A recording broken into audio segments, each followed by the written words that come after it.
कल हमने 2 chapters complete किए थे, हाई कोर्ट और ट्रिब्यूनल्स वाला चैप्टर। हाई कोर्ट में हमने क्या क्या पढ़ा था, अलग अलग तरह के जुरिस्डिक्शन पढ़े थे। रिट जुरिस्डिक्शन क्या होता है हाई कोर्ट का, उसके बाद आपका अपेलेट जुरिस्डिक्शन क्या होता है, सिविल केसेस में अलग होता है, क्रिमिनल केसेस में अलग होता है। जो आपकी फर्स्ट अपील होती है वो क्वेश्चन ऑफ लॉ और क्वेश्चन ऑफ फैक्ट दोनों से जाती है, और जो आपकी सेकंड अपील होती है वो सिर्फ क्वेश्चन ऑफ लॉ को एड्रेस करती है।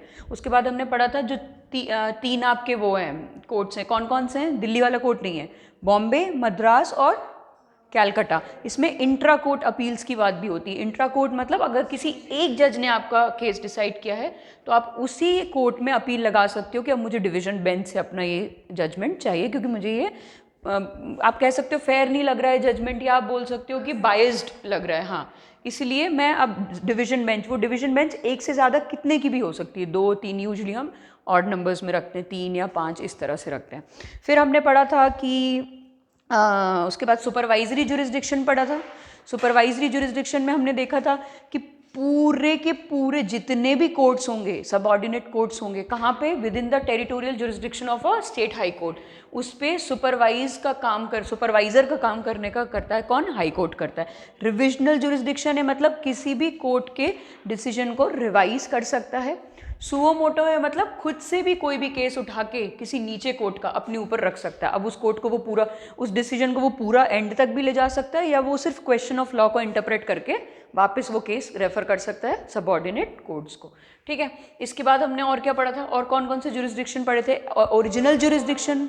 ओरिजिनल जुरिस्डिक्शन बहुत इंपॉर्टेंट है हाई कोर्ट का।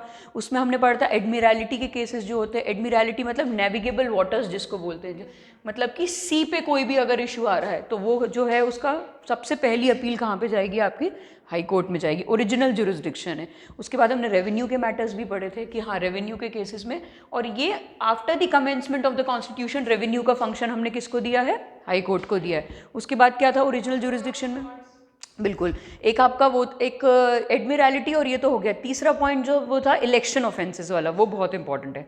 ये 3 तो आपको याद रखने ही रखने, एक इलेक्शन ऑफेंसेस वाला, एक एडमिरैलिटी वाला, एक रेवेन्यू मैटर्स वाला। ठीक है, उसके बाद और क्या कहते हैं, court of record. Court of record में 2 पावर्स तो थे ही थे, पहला कि वो रिकॉर्ड कर सकता है टेस्टिमनी के लिए, दूसरा कि वो अपने कंटेम्प्ट के लिए पनिश कर सकता है, और तीसरा जो इंपॉर्टेंट था, जो भले ही कॉन्स्टिट्यूशन में दिया नहीं हुआ है लेकिन है, वो है कि अपना ही ऑर्डर वो रिव्यू कर सकता है। सुप्रीम कोर्ट के रिव्यू का ऑर्डर जो है वो कॉन्स्टिट्यूशन में दिया हुआ है, हाई कोर्ट के रिव्यू का ऑर्डर कॉन्स्टिट्यूशन में नहीं दिया हुआ है। ठीक है, उसके बाद हमने देखा था कि जो रिमूवल का प्रोसेस है सुप्रीम कोर्ट के जजेस का और हाई कोर्ट के जजेस का, वो एग्जैक्टली सेम है। हाई कोर्ट के जो जजेस हैं उनका अगर आपको स्ट्रेंथ बढ़ानी है तो कौन बढ़ाएगा, पार्लियामेंट बढ़ाएगा। और सुप्रीम कोर्ट में कौन बढ़ाता था, सुप्रीम कोर्ट में पार्लियामेंट बढ़ाता था, प्रेसिडेंट बढ़ाता था सुप्रीम कोर्ट में, टाइम टू टाइम, याद आ रहा है, हाँ। और सिमिलरली अगर एज का कोई इशू है तो यहाँ पे कौन देखेगा आपका, यहाँ पे प्रेसिडेंट देखेगा, और वहाँ पे जैसे 62 ईयर्स 65 ईयर्स है, लेकिन अगर कोई लोचा है, कोई डिस्प्यूट है एज से रिलेटेड, तो हाई कोर्ट में कौन देखेगा,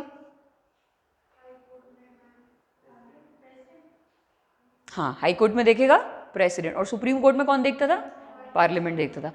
सिमिलरली जो स्ट्रेंथ बढ़ानी है वो सुप्रीम कोर्ट में कौन बढ़ाता था, पार्लियामेंट बढ़ाता था, और हाई कोर्ट में कौन बढ़ा रहा है, प्रेसिडेंट, क्योंकि हमने हाई कोर्ट में स्टेट लेजिस्लेचर को कोई भी पावर नहीं दिया हुआ है। ठीक है, क्योंकि बाइफर्केटेड जुडिशरी नहीं है, इंटीग्रेटेड जुडिशरी है। और क्या पढ़ा था हमने हाई कोर्ट में, चेक करो,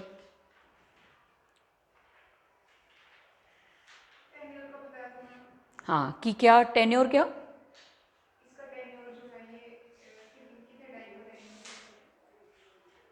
किस टेन्योर तो कुछ होता ही नहीं है हाई कोर्ट के जजेस, रिमूवल का। और उसके साथ हमने एक चीज़ और पढ़ी थी, एक्टिंग और रिटायर्ड जजेस के लिए भी पढ़ा था हमने, एक्टिंग चीफ जस्टिस पढ़ा था, एक्टिंग आपने जजेस पढ़ा था, आपने रिटायर्ड जजेस पढ़ा था।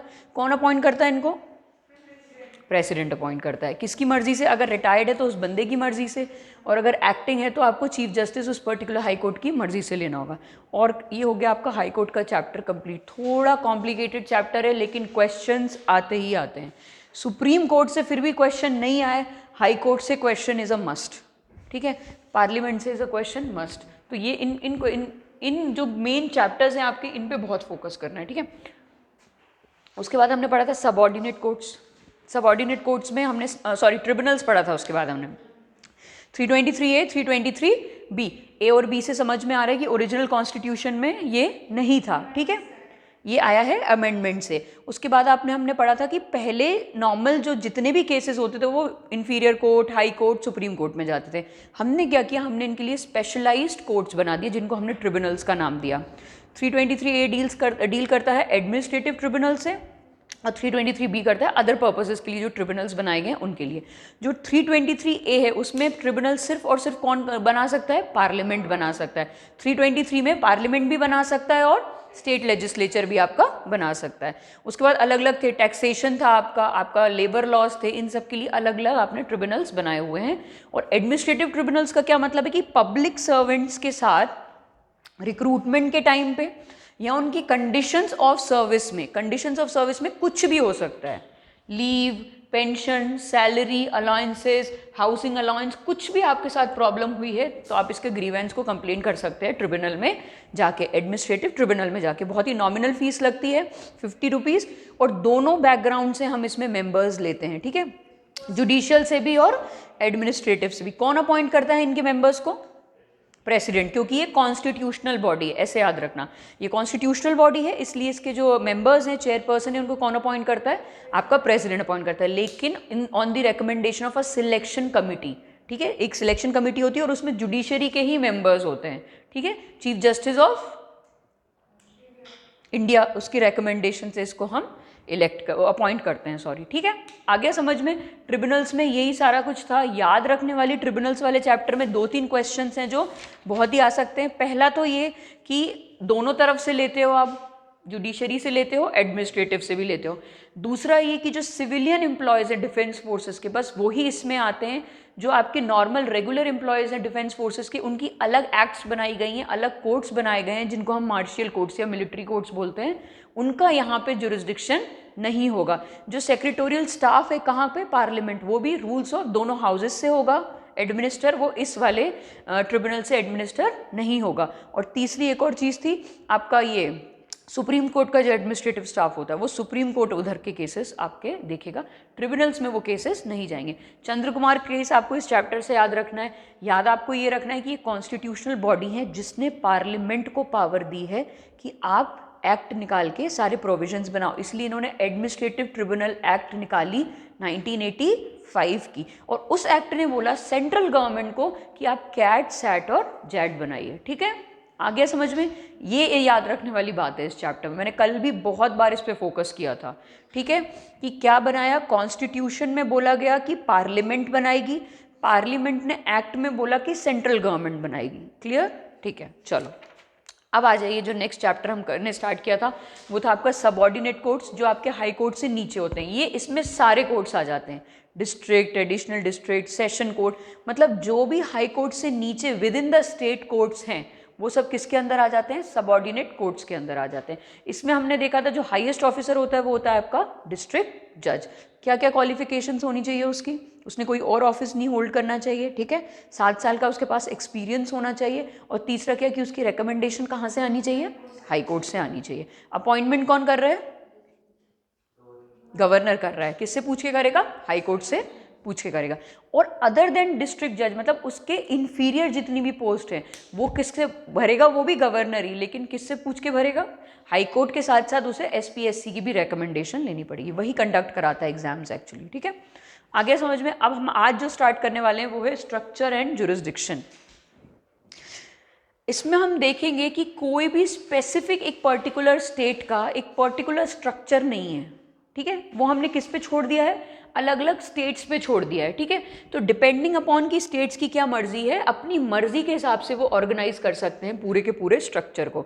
The organisational structure, jurisdiction and nomenclature, नाम भी सब अलग अलग स्टेट्स में अलग अलग नाम दिए गए इंफीरियर कोर्ट्स को, ठीक है, of the subordinate judiciary are laid down by the states, hence they differ slightly from state to state. आ गया समझ में? तो अगर आपसे बोला जाता है या पॉइंट में लिखा जाता है कि यूनिफॉर्म ऑर्गेनाइजेशनल स्ट्रक्चर है थ्रू आउट द कंट्री, तो वो गलत स्टेटमेंट होगा, क्योंकि यूनिफॉर्म नहीं है, वो स्टेट टू स्टेट किस पे डिफर कर रहा है, स्टेट पे की मर्जी पे ही डिफर कर रहा है। नॉमेनक्लेचर मतलब नाम तक जो है वो हर स्टेट में डिफरेंट भी हैं या एक दो स्टेट्स में सेम भी हो सकते हैं, ठीक है।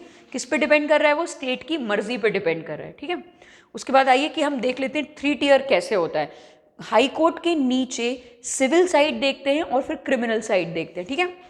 3 टियर स्ट्रक्चर है। तो एक बात बताइए, जो डिस्ट्रिक्ट जज होता है आपका, वो जब सिविल केसेस देखता है तो वो क्या कहलाता है, डिस्ट्रिक्ट जज। और जब वो क्रिमिनल केसेस देखने लगता है तो उसे बोला जाता है सेशन जज। वो फिर कहाँ पे प्रिसाइड करता है, सेशन कोर्ट में जाके प्रिसाइड करता है। और जब वो सिविल केसेस देख रहा होता है सिविल साइड, तो वो डिस्ट्रिक्ट कोर्ट में बैठ के आपके डिसीजन सुनाता है, ठीक है। आ गया समझ में? तो डिस्ट्रिक्ट का जो हाईएस्ट जुडिशियल ऑफिसर होगा वो होता है आपका डिस्ट्रिक्ट जज, और उसके पास ओरिजिनल और अपेलेट जुरिस्डिक्शन दोनों होता है। ओरिजिनल एंड अपेलेट का क्या मतलब है, डायरेक्टली भी इसके पास केस आ सकते हैं और बाय वे ऑफ अपील भी आ सकते हैं, दोनों मैटर्स में, सिविल में भी और क्रिमिनल में भी, ठीक है। जब वो क्रिमिनल केसेस देखेगा वो तो सेशन जज कहलाएगा, जब वो सिविल केसेस देखेगा तो वो डिस्ट्रिक्ट जज कहलाएगा, ठीक है। उसके बाद बोला जाता है कि डिस्ट्रिक्ट जज के पास सुपरवाइजरी पावर्स भी हैं, उसके नीचे के जितने भी कोर्ट्स हैं उनको देखने का, मतलब with in the entire district जितने भी छोटे छोटे कोर्ट्स होंगे ना, उनकी सुपरवाइजरी पावर भी हमने किसको दे रखी है, डिस्ट्रिक्ट जज को दे रखी है। इसके जो अपील से अगेंस्ट दिस ऑर्डर वो कहाँ जाती है, सबसे पहले फर्स्ट अपील कहाँ जाएगी, आपकी हाई कोर्ट जाएगी। इसके जो डिसीजंस के अगेंस्ट जो भी आपको वो लेनी है, क्या लेनी है, एक्शन लेना, तो वो जाएगा आपका किसके पास, हाई कोर्ट के पास जाएगा, ठीक है। अब इसमें सेशन जज जो है वो ग्रांट तो कर सकता है लाइफ इम्प्रिजनमेंट और डेथ पेनल्टी, ग्रांट कर सकता है, वो बोल सकता है कि आपने ग्रेव ऑफेंस किया है और this will result into the death sentence. लेकिन जब तक कंफर्म हाई कोर्ट से नहीं होगा कि ये डेथ सेंटेंस वैलिड है या नहीं है, तब तक वो डेथ सेंटेंस जो है वो इम्प्लीमेंट नहीं किया जाएगा। ये हमने कल भी पढ़ा था कि हाई कोर्ट कंफर्मेशन देगा ही देगा। अगर किसी सबऑर्डिनेट कोर्ट ने डेथ आपको सेंटेंस सुना दिया है तो वो कहाँ से पास होकर जाएगा, वो जाएगा आपका हाई कोर्ट से पास होकर, ठीक है। आ गया समझ में? ऐसे ही नहीं आप बोल सकते कि हाँ किसी भी सेशन कोर्ट ने मान लीजिए आपको बोल दिया कि हाँ डेथ सेंटेंस है तो वो हो जाएगा इम्प्लीमेंट, नहीं, हाई कोर्ट के पास जाएगा ही जाएगा, भले ही वो जो एप्लीकेंट है, ठीक है, जो कन्विक्टेड पर्सन है, वो चाहे या ना चाहे, as a matter of right वो जाएगा ही जाएगा, ठीक है, हाई कोर्ट में। इसको पढ़ लेते हैं एक बारी। तो सबसे पहले हम जो फर्स्ट ईयर देख रहे हैं वो हम देख रहे हैं सिविल साइड में डिस्ट्रिक्ट जज कहलाएगा और क्रिमिनल साइड में वो सेशन जज कहलाएगा। द डिस्ट्रिक्ट जज is the highest judicial authority in the district. He possesses original and appellate jurisdiction in both civil and criminal matters. In other words, the district judge is also the session judge. When he deals with civil cases, he is known as the district judge, and when he hears the criminal cases, he is called as the session जज। ये clear हो गया? Appellate jurisdiction भी है और original jurisdiction भी है। The district judge exercises both judicial and administrative powers. He also has supervisory powers over all the subordinate courts in the district. Appeals against his orders and sentences and judgments lie to the High Court. The session judge has the power to impose any sentence including life imprisonment and capital punishment. However, a capital punishment passed by him is subject to confirmation by the High Court whether there is an appeal or not. Clear? कोई doubt इसमें? भले ही appeal करे वो बंदा या ना करे, जो कन्विक्टेड है वो चाहे या ना चाहे, लेकिन जाएगी डेथ सेंटेंस की जो प्ली है वो जाएगी ही जाएगी हाई कोर्ट में कन्फर्मेशन के लिए, ठीक है। उसके बाद आ जाइए, उसके नीचे होता है आपका सिविल साइड पे सबऑर्डिनेट जजेस कोर्ट, जिसको बोला जाता है कोर्ट ऑफ सबऑर्डिनेट जज, और क्रिमिनल साइड पे होता है court of chief judicial magistrate, ठीक है, क्लियर है। तो उसके नीचे जो टियर है वो ये जो है आपका सबऑर्डिनेट जज है वो सिविल केसेस देखेगा और आपका जुडिशियल मजिस्ट्रेट जो है वो आपके क्रिमिनल केसेस देखेगा। क्रिमिनल केसेस वो देखेगा जिसकी इम्प्रिजनमेंट अप टू 7 ईयर्स है, ठीक है, 7 साल से तक की। अच्छा, राहुल गांधी को सजा हो गई, ये पता चल गया आप लोगों को? 2 ईयर्स की हुई है, मतलब मैक्सिमम पनिशमेंट दी है और वो 2 साल की दी है। तो अब हम जब डिस्क्वालिफिकेशंस पढ़ रहे थे लोकसभा की, मेंबर ऑफ पार्लियामेंट की, जब हम डिस्क्वालिफिकेशंस पढ़ रहे थे तो आरपीए 1951 के हिसाब से था ना, 2 या 2 से ज़्यादा के ऑफेंस के लिए अगर आपको पकड़ा गया है तो आपको डिस्क्वालीफाई कर दिया जाएगा। तो उसको एग्जैक्टली 2 साल की सुनाई, वो 2 साल की मैक्सिमम पनिशमेंट है डिफेमेशन के केस में।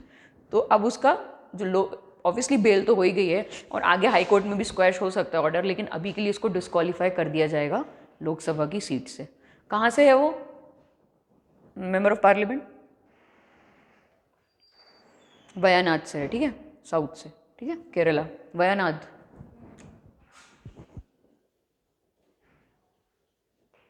ठीक है, आ गया समझ में, चलो।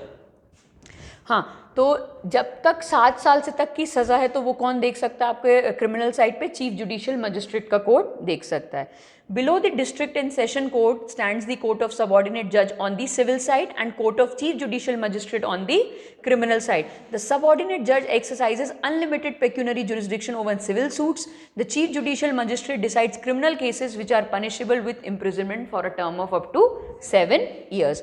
एट द लोएस्ट लेवल, फिर आ जाइए आप लोएस्ट लेवल पे, सिविल साइड पे आ जाइए। सिविल साइड पे आप देखेंगे तो वो क्या है आपका? मुंसिफ कोर्ट। और आप क्रिमिनल साइड पे देखेंगे तो वो है आपका कोर्ट ऑफ जुडिशियल मजिस्ट्रेट, ठीक है। The munsif possesses limited jurisdiction and decide civil cases of small pecuniary stake, जिनकी वैल्यू बहुत कम होती है उन सिविल केसेस को ये डिसाइड करता है। और रही बात इसकी कोर्ट ऑफ जुडिशियल मजिस्ट्रेट की, तो वो इम्प्रिजनमेंट अप टू 3 years वाले क्रिमिनल केसेस देखता है। तो छोटे जो वैल्यू के सिविल केसेस होते हैं, मान लीजिए कोई चोरी चकारी कर दी या छोटा सा कोई फ़ी नहीं दी किसी को, तो वो सारे कम नॉमिनल वैल्यू के जो होते हैं वो छोटे कोर्ट्स देखते हैं, ठीक है। और आपकी कम सज़ा वाले 3 साल 7 साल वो आपके फर्स्ट ईयर, सेकेंड ईयर और फिर थर्ड ईयर। आ गया समझ में? इसमें कोई डाउट? ज़रूरी नहीं है ये नॉमेनक्लेचर सेम हो हर स्टेट में, कहीं पे इसको कुछ और बोला जाता है, जैसे कभी नीचे इसमें लिखा भी हो है ग्राम कचहरी, न्याय पंचायत, अदालती पंचायत, सबके अलग अलग नाम दिए जाते हैं। पंचायत कोर्ट्स भी हैं इसके नीचे आती हैं, जो हर एक पंचायत में होंगी, बहुत ही पेटी इशूज़ रिजॉल्व करती हैं वो, कि 2 लोगों के बीच में लड़ाई हो रही है, हस्बैंड वाइफ के बीच में लड़ाई हुई तो वो पंचायत बिठा दी उन्होंने। तो वो अलग अलग स्टेट में अलग अलग नॉमेनक्लेचर होता है उसका, ठीक है। आगे समझ में? मेट्रोपॉलिटन सिटी में कोर्ट ऑफ मेट्रोपॉलिटन मजिस्ट्रेट भी होता है। तो वो डिपेंड करता है किस पे? स्टेट गवर्नमेंट पे, ठीक है, कि स्टेट ने कैसे बनाए हैं। यहाँ तक कोई डाउट है तो पूछ लो, ठीक है। अब आ जाइए नेशनल लीगल सर्विसेज अथॉरिटी पर, बहुत ही इम्पॉर्टेंट, अभी रिसेंटली हुआ है ये, मतलब रिसेंटली इन द सेंस कि इससे पहले हम इतनी तवज्जो नहीं देते थे इसको, 1990s तक भी इतनी तवज्जो नहीं दी हमने इसको, अब जाके धीरे धीरे हमने सोचा है कि हाँ इम्पॉर्टेंट है। आपको याद आ रहा होगा हमने DPSP में जो 39A पढ़ा है, क्या पढ़ा है हमने? 39A, फ्री लीगल एड देना पुअर को, ठीक है। फ्री लीगल एड में कुछ भी हो सकता है, कोर्ट की फ़ीस हो सकती है, या मान लीजिए लॉयर की फ़ीस हो सकती है, या आप अच्छा लॉयर करके उनको दे दो, या फिर जो प्रोसेसिंग फ़ीस होती है कोर्ट के और भी चार्जेस होते हैं आप वो दे सकते हो, या फिर लीगल एडवाइस भी दे सकते हो कि हाँ ऐसा नहीं आप ऐसा कर लो, या आप इस केस में फंसाए जा रहे हो, वो भी बहुत इंपॉर्टेंट होती है। क्योंकि गरीब इंसान जो होता है उसको तो वैसे ही लगता है कि वो एक्सप्लॉयटेड है, और एक्सप्लॉयटेड होने के बाद भी वो जुडिशरी के पास नहीं जा पाता, क्योंकि उसको लगता है कि जुडिशरी से भी उसको एक्सप्लॉयटेशन ही मिलनी है, ना उसको लॉयर मिलना है कम पैसों में, ना फ्री में उसको फीस उसकी माफ़ होनी है, मतलब पैसा वहाँ भी देना है उसको और यहाँ पे भी उसका लॉस हुआ ही है। इसलिए जो पुअर लोग होते हैं और जो इलिटरेट लोग होते हैं स्पेशली, वो जुडिशरी तक जाना पसंद ही नहीं करते हैं, ठीक है। ऐसा नहीं कि उनको ट्रस्ट नहीं होता जुडिशरी पे, लेकिन उनको पता होता है कि ये प्रोसेस बहुत लंबी है और हम इतना सारा जो इतना टाइम और इतनी एनर्जी और इतना मनी वेस्ट नहीं कर पाएंगे, ठीक है। तो जब DPSP में बोला गया कि फ्री लीगल एड देनी चाहिए अंडर द आर्टिकल 39A, तो गवर्नमेंट ने इस पे देखा कि हाँ बात तो सही है, जो इकोनॉमिक सेक्शंस बहुत ही वीक हैं, जो पुअर लोग हैं, उनको लीगल एडवाइस देना, उनको वकील करके देना, उनको पैसे देना, यही बहुत बड़ी बात होगी उनके केस तक पहुँचाने के लिए, ठीक है। तो जो एक्ट आई आपकी वो आई लीगल सर्विसेज अथॉरिटीज़ एक्ट 1987, बहुत इंपॉर्टेंट है, याद रखना, इसका ईयर भी याद रखना, लीगल सर्विसेज अथॉरिटीज़ एक्ट 1987, ठीक है। अब हम इसके एक एक करके पॉइंट पढ़ेंगे।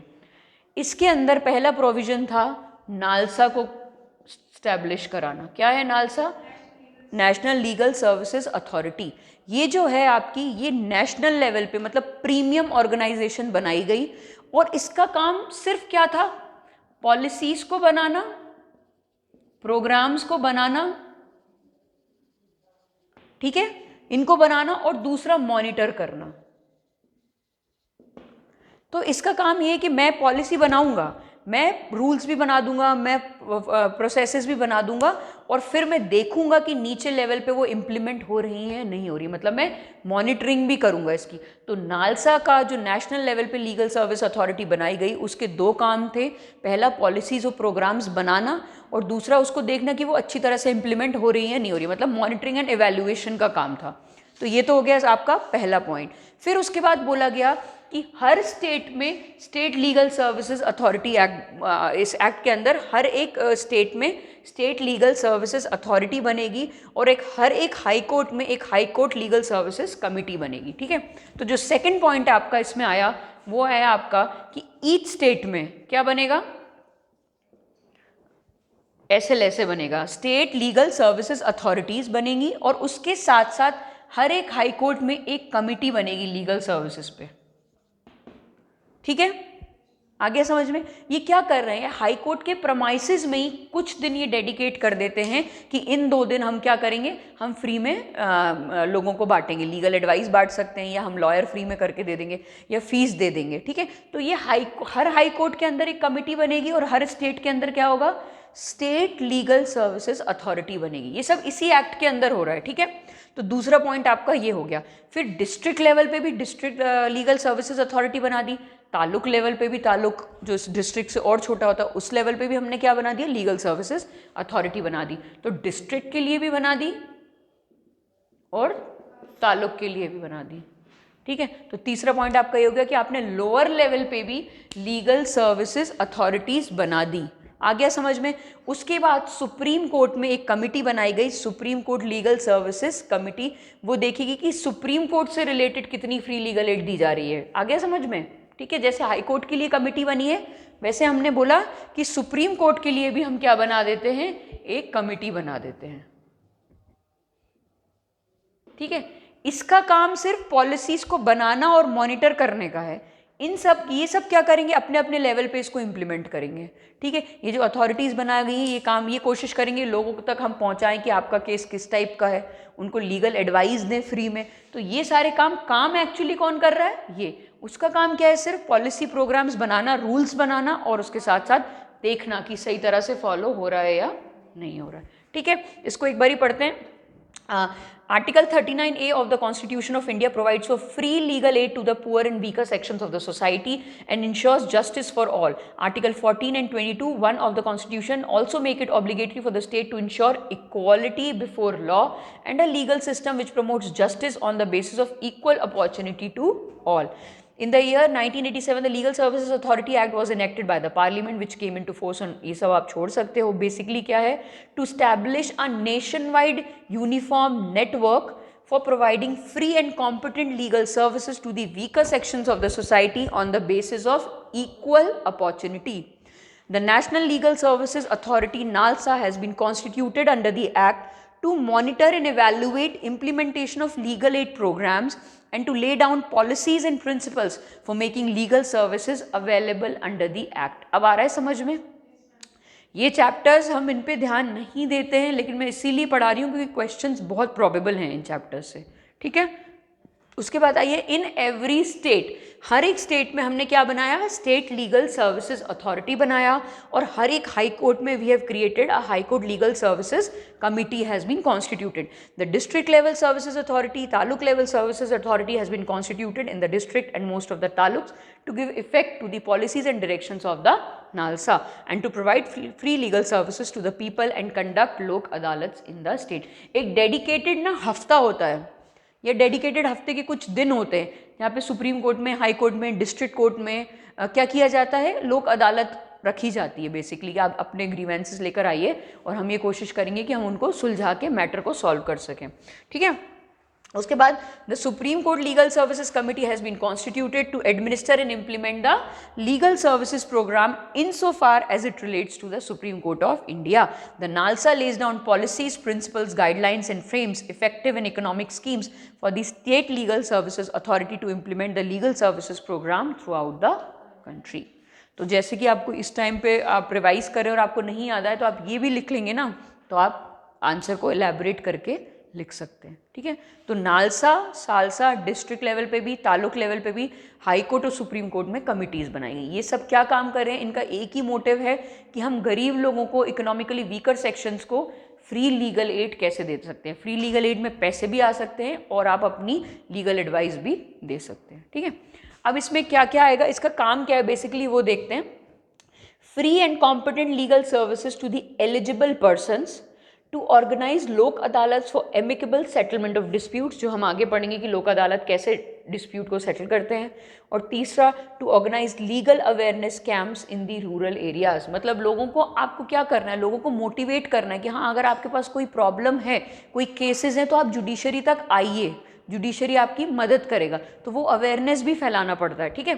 अब फ्री लीगल सर्विसेज में क्या क्या आता है, payment of court fee, processing fees जो लगती है वो, and all other charges payable और incurred in connection with any legal proceedings. कोई भी चार्ज हो सकता है, फिर भले ही वो आपके रिकॉर्ड की प्रिंटिंग क्यों ना हो, ठीक है।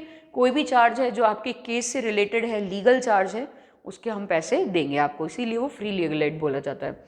फिर आइए providing service of lawyers in legal proceedings, कि कोई गरीब इंसान है वो लॉयर खुद का नहीं कर सकता, तो आप लॉयर्स को बोलिए कि हम लॉयर की फीस हम दे देंगे। तीसरा, obtaining and supply of certified copies of orders and other documents in legal proceedings. कई बारी जो आपके गरीब लोग होते हैं या जो कम पढ़े लिखे होते हैं, उनको पता नहीं होता है कि कहाँ से हमको डॉक्यूमेंट्स मिलेंगे, कहाँ से हमको रिकॉर्ड मिलेगा पिछले किसी ऐसे केस का, तो वो सब की भी आपको हेल्प करना। और चौथा है आपका preparation of appeal paper book including printing and translation of document in legal proceedings. जैसे सुप्रीम कोर्ट है आपका, आप सुप्रीम कोर्ट में जाते हो तो वहाँ पे आप जैसे अपना कोई भी डॉक्यूमेंट लेके जाते हो, मान लीजिए राजस्थान हाई कोर्ट से गए आप, या मध्य प्रदेश हाई कोर्ट से गए, या झारखंड हाई कोर्ट से गए, इन हाई कोर्ट्स की प्राइमरी लैंग्वेज क्या है आपकी, हिंदी है, तो इनके डॉक्यूमेंट्स की प्रिंटिंग भी किस में होती है, हिंदी में होती है। जब आप सुप्रीम कोर्ट जाते हो वहाँ पे हिंदी इज़ नॉट अलाउड, ठीक है। आप कोई भी जो आपका डॉक्यूमेंट है उसे हिंदी में पेश नहीं कर सकते, आप वहाँ प्रोसीडिंग्स भी हिंदी में कंडक्ट नहीं कर सकते। तो वो जितने भी आपके पेपर्स होते हैं वो पहले बाहर ट्रांसलेट होते हैं इंग्लिश में, उसके लिए अलग दिन डेडिकेटेड होता है कि भाई 1-2 दिन इसी में चला जाता है इंसान का, कि जो आपके जितने भी बड़े बड़े डॉक्यूमेंट्स हैं, या पिछले किसी केस की, या मान लीजिए इन्फीरियर कोर्ट से आप हाई कोर्ट से फिर सुप्रीम कोर्ट में जा रहे हो, तो वो सारे पिछले जो रिकॉर्ड्स होते हैं आपके, उनको इंग्लिश में पब्लिश किया जाता है। क्योंकि जो सुप्रीम कोर्ट है वहाँ पे जब आप डॉक्यूमेंट सबमिट करोगे और अगर वो हिंदी में होता है तो आपके केस को नलीफाई कर दिया जाता है, ठीक है, आपको नई डेट दी जाती है। आगे समझ में, उस दिन आपका कभी नहीं होगी प्रोसीडिंग, क्योंकि ट्रांसलेशन में टाइम लगता है और जज के पास इतना टाइम नहीं होता है। तो बेसिकली क्या है कि जब तक ट्रांसलेशन इंग्लिश में नहीं हो जाता तब तक सबमिशन नहीं होता सुप्रीम कोर्ट में डॉक्यूमेंट्स का। तो वो भी एक बहुत बड़ा टास्क है कि नहीं, क्योंकि जब हम लोग जो पढ़े लिखे लोग हैं उनको तक वो वाली इंग्लिश समझ में नहीं आती है, तो फिर तो गरीब इंसान का तो आप भूल ही जाओ, ठीक है ना। तो इसलिए बोला जाता है कि इस सब में भी बहुत पैसा लगता है और इन सब में भी बहुत स्किल लगती है, तो उसके लिए कंसल्टेशन कराना कि हाँ आप इधर जाके ट्रांसलेट करा लो, क्योंकि जो गरीब इंसान है उसको तो नहीं पता होगा कहाँ जाना है सुप्रीम कोर्ट में। तो ये सारी गाइडेंस, ये सब आता है आपका फ्री लीगल एड में। उसके बाद आइए कौन कौन पर्सन्स एलिजिबल होते हैं फ्री लीगल सर्विसेज के। सबसे पहले तो विमेन एंड चिल्ड्रन, ठीक है, फिर members of SC/ST, industrial workman, victims of mass disaster, जैसे मान लीजिए कोई भी डिजास्टर हुआ है, जैसे कि मैं मध्य प्रदेश की तो मुझे भोपाल गैस ट्रेजेडी ही याद आती है कि वहाँ पे जो उसको इंडस्ट्रियल डिजास्टर में लेते थे, तो वहाँ पे जो आसपास के जितनी भी फैमिलीज थी वो सब स्लम एरियाज थे बेसिकली, ठीक है। तो वो खुद तो केस नहीं लड़ पाए, उन्हें खुद के लिए भी करना ही पड़ा ना एक लॉयर, सब ने मिलकर एक लॉयर किया, वो चल रहा है 15-20 साल से केस। ज़्यादा से ज़्यादा क्या होती है, गवर्नमेंट कंपनसेशन दे देती है, कभी वन टाइम सेटलमेंट कर देती है, कभी बीच में लाख रुपए 2 लाख रुपए फिर और दे देती है, लेकिन कोई सेटलमेंट नहीं हुआ है उस चीज़ का, ठीक है।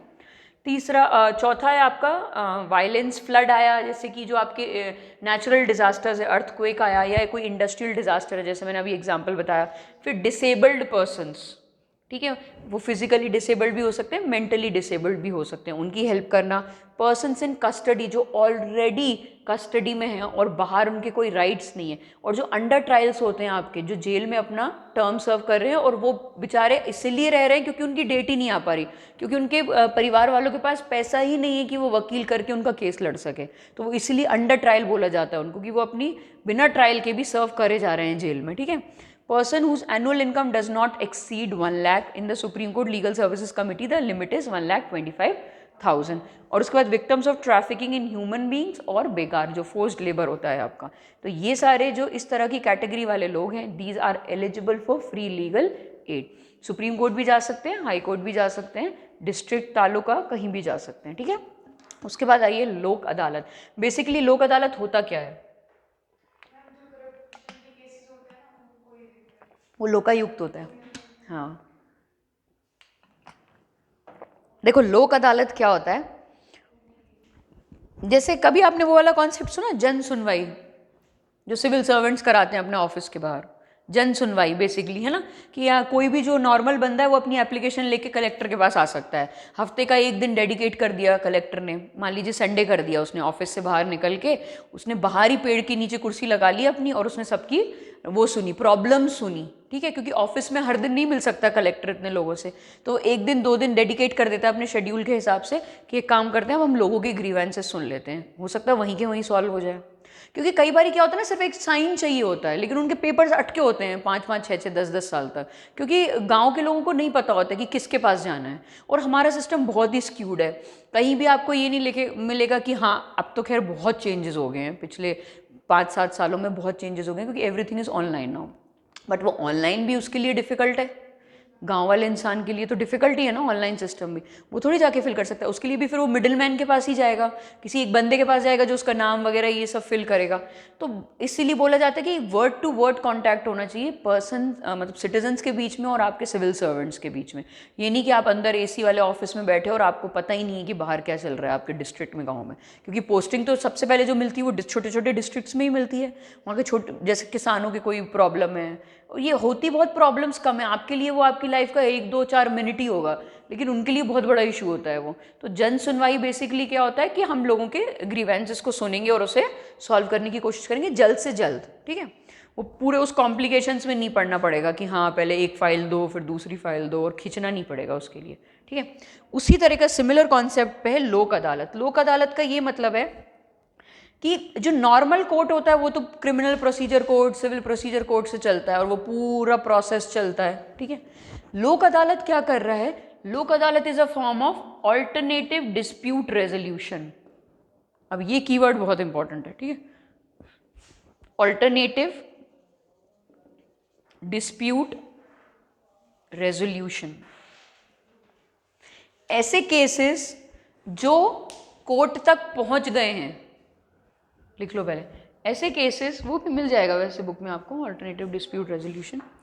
ऐसे केसेस जो कोर्ट तक पहुंच गए हैं या फिर प्री लिटिगेशन स्टेज पे, मतलब अभी तक कोर्ट नहीं पहुंचे हैं, ठीक है, उन केसेस को क्या करना, कोर्ट तक पहुंचने से पहले ही आपने क्या कर लिया, लोक अदालत में ले आए। कोई भी पार्टी, जो 2 पार्टीज इन्वॉल्व हैं, दोनों की रिक्वेस्ट भी हो सकती है, किसी एक पार्टी की रिक्वेस्ट भी हो सकती है। एक काम करते हैं, वहां तक नहीं जाते, लोक अदालत चलते हैं। अब लोक अदालत क्या करेगा, ऑल्टरनेटिव डिस्प्यूट रेजोल्यूशन मैकेनिज्म अपनाएगा, मतलब कोशिश ये करेगा कि सलाह मशवरा से आपका ये जो काम है वो हो जाए, मीडिएशन से काम हो जाए, कंसीलिएशन, ये कीवर्ड्स हैं, मीडिएशन, कंसीलिएशन, मतलब ये प्रॉपर वो लॉ फॉलो नहीं करेंगे, criminal procedure code, civil procedure code, ये क्या करेंगे, आपसी समझ सुलह से बोलेंगे कि यार इस केस को सॉल्व करो, क्योंकि ये इतना बड़ा केस नहीं है कि आप वहाँ जाके लटकते रहो, ठीक है, जल्द से जल्द इसको सॉल्व करने की कोशिश करो। जैसे गाँव में होता है बेसिकली, है ना, कि आपस पड़ोसियों में लड़ाई हो रही है, मान लो गाय पे लड़ लिया, बकरी पे लड़ लिया, तो वो इतने बड़े मैटर्स नहीं होते हैं, ठीक है, तो सलाह करा देना, दोनों का मशवरा करा के क्या करना, सुलह करा दो कि भाई ये काम करते हैं, कंसीलिएट करा देते हैं, तो इससे क्या होगा कि वहाँ पे भी कोर्ट्स की ओवरबर्डनिंग बच जाएगी और यहाँ पे भी गरीब इंसान को और जो आपका अनपढ़ इंसान है उसे जस्टिस मिल जाएगा, इश्यूज सॉल्व हो जाएंगे। तो लोक अदालत इसको बोला जाता है, it is a form of alternative dispute resolution system, ये बोल सकते हो आप। उसके बाद आप बोल सकते हो those cases which have reached the court और which are in the pre litigation stage can be solve by mediation और conciliation by the Lok Adalat. यही काम है लोक अदालत का, बस, ठीक है। The Lok Adalat is a forum where the cases or disputes which are pending in court or which are at pre-litigation stage, not yet brought before a court, are compromised and settled in an amicable manner. ठीक है, आ गया समझ में? कोई इसमें doubt है तो पूछो। अभी हम सिर्फ क्या कर रहे हैं, हम लोक अदालत के कॉन्सेप्ट को समझ रहे हैं, फिर जैसे जैसे इसकी इंपॉर्टेंस बढ़ती गई हमने लोक अदालत को स्टैट्यूटरी स्टेटस दे दिया, ठीक है। और तीसरी स्टेप जो हमने ली वो ये करी कि उनको हमने परमानेंट लोक अदालत की तरह स्टैब्लिश कर दिया, ठीक है। तो सबसे पहले तो क्या हुआ, लोक अदालत गाँव में बैठते थे, कभी बैठे कभी नहीं बैठे, किसी ऑफिस के बाहर बैठ गए, कोई ऐसा क्या नहीं था, उनको कोई इंपॉर्टेंस नहीं थी एज सच, ठीक है ना, और उनके डिसीजंस को कोई मानता भी नहीं था, वो सिर्फ एक कॉन्सेप्ट ही था पहले, जो अभी मैंने समझाया आपको। अब क्या हुआ है, जो इनिशियल कॉन्सेप्ट था वो आपका लोक अदालत का कॉन्सेप्ट था। अब क्या हुआ है, लोक अदालत के बाद हमने स्टैट्यूटरी स्टेटस दे दिया लोक अदालत को, मतलब हमने क्या कर दिया, उनको और इम्पोर्टेंस दे दी, अब उनकी बात माननी जाने लगेगी, ठीक है ना। तो पहले सिर्फ एज अ कॉन्सेप्ट डेवलप हुआ वो, उसके बाद हमने इसको स्टैट्यूटरी स्टेटस दे दिया। इसी एक्ट के अंदर लीगल सर्विसेज अथॉरिटी एक्ट 1987 जो हमने अभी पढ़ी नालसा के केस में, ठीक है। तो लीगल सर्विसेज अथॉरिटी एक्ट 1987 के तहत ही हमने इसको क्या दे दिया, स्टैट्यूटरी स्टेटस दे दिया, ठीक है, क्लियर। अब इस पर हम देख लेते हैं इस एक्ट ने क्या क्या चेंजेस लाया, क्या क्या प्रोविजंस लाए with respect to the functioning and organisation of Lok Adalat. सबसे पहला ये जो स्टेट लीगल सर्विसेज अथॉरिटी थी या डिस्ट्रिक्ट लीगल सर्विसेज अथॉरिटी थी या फिर सुप्रीम कोर्ट की कमिटी थी या फिर हाई कोर्ट की लीगल सर्विस कमिटी थी या फिर तालुक सर्विसेज कमिटी थी, मे ऑर्गेनाइज लोक अदालत at such intervals in places and for exercising such jurisdiction and for such areas as it thinks fit। मतलब हमने लीगल सर्विसेज अथॉरिटी एक्ट 1987 के तहत जो आपने सालसा और डिस्ट्रिक्ट और हाई कोर्ट की कमेटी और जो सुप्रीम कोर्ट की कमेटी ताल्लुक लेवल पे बनाई थी, उन सबको हमने पावर्स दे दिए कि आप जब चाहें तब, जहाँ चाहें तब आप अपनी मर्जी से लोक अदालत ऑर्गेनाइज कर सकते हैं। तो ये हमने इसी एक्ट के तहत दिया और तब दिया जब हमने लोक अदालत को क्या दे दिया, स्टैट्यूटरी स्टेटस दे दिया। क्लियर हुआ, कोई डाउट है? सेकेंड पॉइंट देखिए, every Lok Adalat organised for an area shall consist of such number of serving और retired judicial services officers and other persons of the area as may be specified by the agency organising such Lok Adalat. कोई भी agency हो सकती है, वो ताल्लुक level पे भी, डिस्ट्रिक्ट लेवल पे भी, हाई कोर्ट की कमेटी, सुप्रीम कोर्ट की कमेटी, ये उनकी मर्जी है कि उन्हें जितने मेंबर्स रखने हैं, ठीक है, और रिटायर्ड रखने या सर्विंग रखने, वो सब इनकी मर्जी से होगा। Generally a Lok Adalat consist of a judicial officer as the chairman and a lawyer and a social worker as members. तो जो केस का डिसीजन लेगा वो कौन होगा, आपका जुडिशियल मेंबर होगा, इसके साथ साथ जो लड़ेगा वो एडवोकेट होगा और उसके साथ साथ एक सोशल मेंबर भी होगा। क्लियर है? सोशल मेंबर क्यों होगा, सोशल वर्कर क्यों होगा?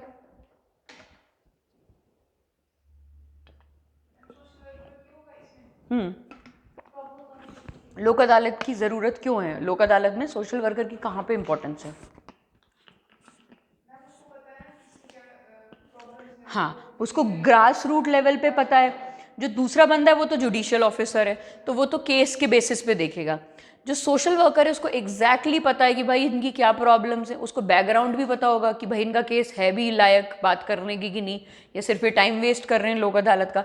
हो सकता है वो वहीं का मेंबर हो, गांव का ही मेंबर हो, उस इलाके का ही मेंबर हो, तो उसे पता होगा कि यार इनके तो रिलेशंस बहुत अच्छे हैं, बस ये इतनी सी बात पे लड़ रहे हैं, आधी प्रॉब्लम्स वहीं सॉल्व हो जाएगी। क्योंकि जुडिशियल ऑफिसर तो सिर्फ लॉ के हिसाब से देखेगा, ठीक है। लेकिन अगर आपको सेटलमेंट कराना है, इसको इसलिए बोला जाता है ऑल्टरनेटिव डिस्प्यूट रेजोल्यूशन, मतलब ये नॉर्मल कोर्ट्स की तरह काम नहीं करेगा। तो अगर आपको सेटलमेंट कराना है तो उस केस में आपको सोशल वर्कर की ज़रूरत भी पड़ेगी। कई बार क्या होता है कि आप ह्यूमन एंगल को इग्नोर कर देते हो, जो मैंने कल बताया था नेचुरल जस्टिस को कई बार आप इग्नोर कर देते हो केसेस में, तो उस केस में सोशल वर्कर जो है वो ये वाला पर्सपेक्टिव लेकर आएगा, ठीक है। तीसरी चीज, a Lok Adalat shall have jurisdiction to determine and to arrive at a compromise और settlement between the parties to a dispute in respect of कोई भी केस जो कोर्ट में पेंडिंग था या फिर कोई भी केस जो जुरिस्डिक्शन ऑफ किसी कोर्ट में and is not broad before such court. मतलब पेंडिंग केसेस भी और प्री लिटिगेशन स्टेज के केसेस भी, दोनों को ये सॉल्व कर सकता है। ऐसे केसेस जो कोर्ट तक पहुंचे ही नहीं है, ठीक है, या ऐसे केसेस जो कोर्ट तक तो पहुंच गए लेकिन काफी सालों से क्या है, पेंडिंग है, तो उस केस में क्या होगा, लोक अदालत के पास ये केस आ जाएगा, ठीक है। देयरफॉर दस द लोक अदालत can deal with not only the cases pending before a court but also with the disputes at a pre litigation stage. अब इसमें कौन कौन से मैटर्स आ सकते हैं वो देख लेते हैं। सबसे पहला तो फैमिली डिस्प्यूट्स, हस्बैंड वाइफ की लड़ाई है वो, फिर compoundable offences cases. Compoundable offences देखो एक बार ये समझ लो, compoundable versus non compoundable offences क्या होते हैं।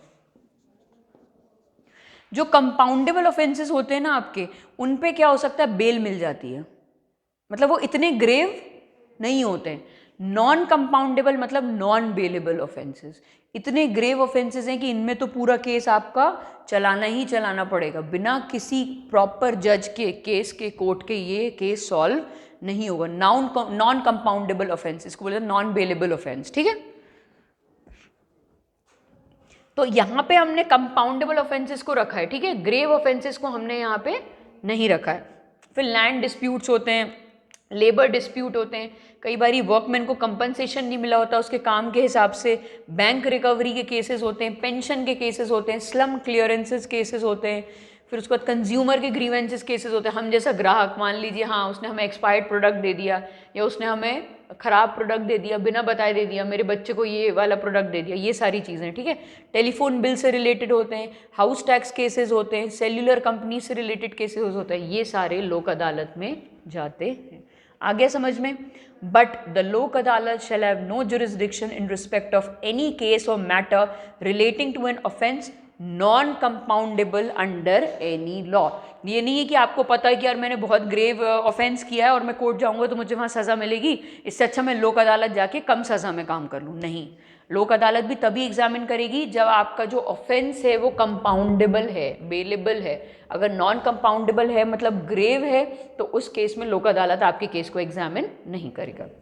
In other words, the offences which are non-compoundable under any law fall outside the purview of the लोक अदालत।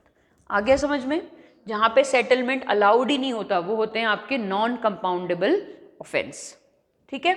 अब fourth point, any case pending before the court can be referred to the Lok Adalat for settlement if या तो दोनों parties ने agree किया है, ठीक है, दोनों पार्टीज ने डिसाइड कर लिया कि हम एक काम करते हैं, कौन कोर्ट जाएगा, लोक अदालत में ही हम सेटल कर लेते हैं हमारा ये डिस्प्यूट, ठीक है। तो दोनों पार्टीज ने अग्री कर दिया, तो पहला तो हो गया। दूसरा ये, या तो वन ऑफ द पार्टीज, किसी एक पार्टी ने एप्लीकेशन दी है कोर्ट में कि भाई हम अब हमारा केस आप लोक अदालत में रेफर कर दो। मतलब जिस कोर्ट में ये केस चल रहा था, पेंडिंग था, वहाँ पे किसी एक पार्टी ने एप्लीकेशन दे दी कि अब हम नहीं चाहते कि हमारा केस कोर्ट में लड़ा जाए, आप तो लोक अदालत में इसको रेफर कर दीजिए, ठीक है। लोक अदालत में रेफर करने का ये भी फ़ायदा होता है कि आप तो एक तो डिले नहीं होता, जल्दी कोशिश की जाती है, दूसरा ये कि आपके पैसे इतने नहीं लगते जितने आपके रेगुलर कोर्ट्स में लगे, ठीक है। उसके बाद आइए, if the court is satisfied, तीसरा ये केस है कि जब कोर्ट को खुद ही सेटिस्फेक्शन हो कि भाई हमारा टाइम इस पॉइंट पे वेस्ट मत करो, ये केस तो आप सीधा सीधा कहाँ लड़ सकते हो, लोक अदालत में लड़ सकते हो। क्लियर, ठीक है। तो उन केसेस में, इन तीनों केसेस में जब दोनों पार्टीज अग्री कर दें, जब कोई एक पार्टी कोर्ट में एप्लीकेशन जाके दे दे कि मेरा केस आप रेफर कर दो, या फिर कोर्ट खुद रेफर कर दे, ठीक है। उसके बाद आइए, in the case of pre litigation dispute, मतलब जब तक डिस्प्यूट कोर्ट तक पहुंचा ही नहीं है, the matter can be refer to the Lok Adalat for settlement by the agency organising the Lok Adalat. मतलब on receipt of an application from one of the parties of the dispute. मान लीजिए पार्टी ने, जो कोई एक पार्टी है, उसने क्या किया, उसने एप्लीकेशन किसको सबमिट की, उस एजेंसी को जो जिस लोक अदालत ऑर्गेनाइज करा रहा है, और बोला कि यार सर मेरा केस तो कोर्ट तक मैं लेके ही नहीं गया हूँ, ना मैं लेके जाना चाहता हूँ, मैं चाहता हूँ कि मेरा केस जो है वो आपके एजेंसी डिसाइड करे, लोक अदालत जो ऑर्गेनाइज कर रही है। तो फिर उस पर्टिकुलर एजेंसी जो है वो एक्सेप्ट कर सकती है ये रिक्वेस्ट, ठीक है। इसके पास सारे पावर्स, ये पॉइंट बहुत इंपॉर्टेंट है, फिफ्थ पॉइंट, लोक अदालत के पास सारे पावर्स होंगे ऑफ अ सिविल कोर्ट। अब इसके अंदर क्या क्या पावर्स आते हैं वो हम देखते हैं, जो डिफाइंड है कोड ऑफ सिविल प्रोसीजर में। पहला, summoning and enforcing the attendance of any witness examining him on oath. मान लीजिए आप कोई केस एग्जामिन कर रहे हैं और आपको लगता है कि ये पर्टिकुलर बंदा जो है ये स्ट्रॉन्ग विटनेस हो सकता है इस केस में, तो आप उस बंदे को समन जारी कर सकते हो या एक नोटिस भेज सकते हो कि इस दिन इस टाइम पे आपको इस कोर्ट में आना ही आना है, और वो ऑर्डर बाइंडिंग होगा, मतलब आपको पेशी के लिए आना ही आना पड़ेगा। इसलिए बोला जाता है कि ये जो लोक अदालत है ये नॉर्मल अदालत की तरह तो काम कर रहे हैं, लेकिन इसका ये मतलब नहीं कि इनके ऑर्डर्स ही कोई नहीं मानेगा। तो फ़ायदा क्या लोक अदालत को बनाने का फिर? तो इनके ऑर्डर्स माने जाते हैं क्योंकि हमने इनको पावर्स दिए हैं ऑफ अ सिविल कोर्ट। तो जो भी सिविल ऑर्डर ये निकालेंगे किसी के भी खिलाफ, तो उस बंदे को ये बात माननी पड़ेगी। जैसे एनसीबी है आपका, नेशनल कंट्रोलर ऑफ ड्रग्स, जो भी है ब्यूरो, ठीक है, उसने दीपिका पादुकोण को बुलाया तो गई ना दीपिका पादुकोण उस दिन, क्यों? क्योंकि ऑर्डर निकाला, उसने समन जारी किया। किसी भी एक्टर एक्ट्रेसेस को बुलाते हैं, वो किसी भी केस में बुलाते हैं इनफैक्ट, बट ये वाले केस ज़्यादा हाईलाइट हो जाते हैं। तो उसमें ये कि मैंने ऑर्डर दिया, मैंने समन जारी किया। तो समन का मतलब ही वही होता है, ये कंपलसरी ऑर्डर होता है कि आप इस तरह यहाँ आइए, प्रेजेंट होइए और एविडेंस दीजिए। वो कुछ भी हो सकता है एविडेंस, आपके फ़ोन रिकॉर्ड्स भी मांगे जा सकते हैं, आपकी कोई भी हिस्ट्री मांगी जा सकती है, ट्रैवल हिस्ट्री मांगी जा सकती है आपकी, क्योंकि वो उनके पास पावर है सिविल कोर्ट का। ठीक है, आपसे कोई भी आपके रिकॉर्ड आपसे पूछ सकते हैं, आप इंडिया से बाहर किस किस तारीख को गए थे, ये सब कुछ पूछा जा सकता है, आपके फ़ोन से डेटा भी लिया जा सकता है। तो ये प्रॉपर समन जारी किया जाता है उस चीज़ के लिए, और आपसे बोला जा सकता है कि आप विटनेस के तौर पे भी रहिए, और आपको ओथ दी जाती है उससे पहले कि आप जो बोलोगे सही बोलोगे, विटनेस के तौर पे इस केस में मदद करोगे हमारी। ठीक है, वो बोला जाता है कि powers of a civil court. पहला पॉइंट है the summoning and enforcing the attendance of any witness examining him on oath. Second, it the discovery and production of any document. आपसे आपका वीज़ा रख लिया जा सकता है, आपको बोला जा सकता है कि आप इस दिन अब कंट्री से बाहर 1 महीने तक नहीं जा सकते हो, या सिटी से बाहर आप 1 महीने तक नहीं जा सकते हो, ये सारे ऑर्डर्स निकाले जा सकते हैं। तीसरा, the reception of evidence on affidavits. जब आप एविडेंस सबमिट कर रहे हो तो उसके साथ एक एफिडेविट भी लगाना पड़ेगा आपको कि आपकी कैपेसिटी में ये एविडेंस जो है वो फेयर है, ऑनेस्ट है और ट्रू है। आपने कोई भी मेलाफाइड या कोई भी फेक डॉक्यूमेंट नहीं दे दिया एज एविडेंस, और अगर पता चला बाद में कि फेक डॉक्यूमेंट है, फेक एविडेंस दिया है आपने just for the sake of submitting the evidence, तो आपको वहाँ पे गिरफ्तार कर लिया जाता है। इसलिए एफिडेविट लगाया जाता है कि आप अपनी रिस्पॉन्सिबिलिटी पे ये एविडेंस आपको दे रहे हो, उसको दे रहे हो अथॉरिटी को, और आपकी समझ में, आपकी कैपेसिटी में ये एविडेंस जो है वो 100% ट्रू है। ठीक है, आ गया समझ में। उसके बाद the requisitioning of any public record और डॉक्यूमेंट फ्रॉम एनी कोर्ट और ऑफिस। आपको भी डॉक्यूमेंट प्रोड्यूस करने के लिए बोला जा सकता है, आपकी कोई भी डॉक्यूमेंट को किसी भी कोर्ट से निकाला जा सकता है, किसी भी ऑफिस से निकाला जा सकता है। ठीक है, इसलिए बोला जाता है powers of a civil court. Clear है, कोई डाउट इसमें? जैसे फाइनेंस कमीशन के पास भी पावर्स ऑफ सिविल कोर्ट है, तो और बहुत सारे हम आगे भी इंस्टीट्यूट्स पढ़ेंगे जिनके पास पावर्स ऑफ सिविल कोर्ट होता है। ठीक है, such other matters as may be prescribe, और अगर कोई और मैटर इसमें ऐड डाउन करना है तो वो भी ऐड ऑन स्टेट गवर्नमेंट कर सकती है। Further, a Lok Adalat shall have the requisite powers to specify its own procedure for the determination of any dispute coming before it. Also, all the proceedings before a lok adalat shall be deemed to be of judicial nature, मतलब judicial proceedings बोला जाएगा उनको within the meaning of Indian Penal Code, and every lok adalat shall be deemed to be a civil code and for the purpose of code of criminal procedure. ठीक है, मतलब कि देखो civil cases ही deal करेगा ये, code of criminal procedure में भी civil cases defined हैं, सिविल प्रोसीजर कोड में भी सिविल केसेस डिफाइंड है, सबके सिविल केसेस को ये देख रहा है। आपको हमने सिविल कोर्ट का पावर दे दिया है, मतलब किसी को भी बुला सकता है, कोई भी रिकॉर्ड, कोई भी डॉक्यूमेंट जो है वो सबमिट करने को बोल सकता है। ठीक है, आगे समझ में। और ये लोक अदालत के पास ही पावर है कि वो अपनी फंक्शनिंग के लिए भी स्पेशल रूल्स वगैरह बना सकता है या स्पेसिफाई कर सकता है कि कौन से केसेस मेरे पास आएंगे, कौन से केसेस मेरे पास नहीं आएंगे। An award of a lok adalat shall be deemed to be a decree of a civil court or an order of any other court. Every award shall be final and binding on all the parties of the dispute. No appeal shall lie to any court against the award of lok अदालत। अब इसका ये मतलब है कि ये जो भी ये डिसीजन सुनाएगा वो उन दोनों पार्टीज पे बाइंडिंग होगा और फाइनल होगा, मतलब इसके बाद आप जाके हाई कोर्ट में दोबारा नहीं जा सकते। ये इसलिए बनाया गया है क्योंकि आपको भाई बोला गया है ना कि ये आपका डिसीजन है कि आप लोक अदालत तक अपना केस लेकर आए हो। ये ऑल्टरनेटिव डिस्प्यूट रेजोल्यूशन है, आपको सब पता था कि यहाँ पे कैसे केसेस सॉल्व होते हैं और क्या तरीका होता है, आप उसके बाद भी कोर्ट ना जाके यहाँ आए हो। तो अब यहाँ आपने हमारा टाइम वेस्ट किया, इसके बाद आपको अगर जाके आगे ही अपील करनी थी तो आप यहाँ क्यों आए? इसीलिए बोला जाता है कि ये एक अलग तरीके का डिस्प्यूट रेजोल्यूशन है। इसीलिए अगर यहाँ से केस का कोई डिसीजन निकल के आता है तो वो दोनों पार्टीज पे बाइंडिंग होगा, क्योंकि आप लेके आए हो ना केस, आपकी मर्जी से आया केस या आपकी कोर्ट की मर्जी से आया है केस। लोक अदालत तो जाके नहीं बोल रही ना कि हम आपका केस सॉल्व करेंगे, तो आपने हमारा टाइम भी वेस्ट किया और फिर आगे जाके जुडिशरी का टाइम भी वेस्ट करे, तो पर्पस ही डिफीट हो गया। आपको इसलिए बनाए गए ना कि आप वहाँ ना जाओ, वहाँ ओवरबर्डनिंग ना करो केसेस की, तो यहाँ भी आप टाइम वेस्ट और वहाँ भी टाइम वेस्ट। इसलिए बोला गया कि हम ऐसा स्टैट्यूट देंगे कि लोक अदालत के जो ऑर्डर्स होंगे वो बाइंडिंग होंगे सभी पार्टीज पर। क्लियर, कोई डाउट? अब आइए कि बेनिफिट्स क्या क्या हैं। सुप्रीम कोर्ट के हिसाब से बेनिफिट्स देख लेते हैं। सबसे पहले तो कोई भी कोर्ट फी नहीं होती है, फ्री लीगल एड के अंदर ये आता है, इसलिए इसमें कोई भी कोर्ट फी नहीं होती है। और अगर कोर्ट फी आपसे ले भी ली गई तो वो आपको रिफंड कर दी जाती है। ठीक है, तो यहाँ पे पैसे का कोई काम नहीं है। क्लियर है? सेकेंड, जो बेसिक फीचर्स है लोक अदालत के वो हैं फ्लेक्सिबिलिटी और स्पीडी ट्रायल मतलब जल्द से जल्द डिसीजन सुनाना, और स्ट्रिक्टनेस नहीं है, जैसे जो स्ट्रिक्टनेस होती है सिविल प्रोसीजर कोड में, एविडेंस एक्ट में, वो सब यहाँ पे नहीं है। ठीक है, ये आपका क्या काम करेगा, नेचुरल जस्टिस के ऊपर काम करेगा, ये केस बाय केस बेसिस देखेगा और उस हिसाब से जल्द अपना डिसीजन सुनाएगा। तो जो ये आप कीवर्ड्स लिख सकते हो यहाँ पे, स्पीडी डिस्पोजल ऑफ केसेस, ठीक है, फ्लेक्सिबिलिटी इन प्रोसीजर। फिर आपको पूरा पूरा पैराग्राफ पढ़ने की ज़रूरत नहीं है, ये आप 5-6 चीज़ें भी लिख दोगे ना, यहाँ आपका काम बन जाएगा। ऑल्टरनेटिव डिस्प्यूट रेजोल्यूशन, ठीक है, कोई स्ट्रिक्ट अधेरेंस नहीं है प्रोसीजर पे, जो आपके सिविल प्रोसीजर कोड है इन सब पे स्ट्रिक्ट अधेरेंस नहीं है।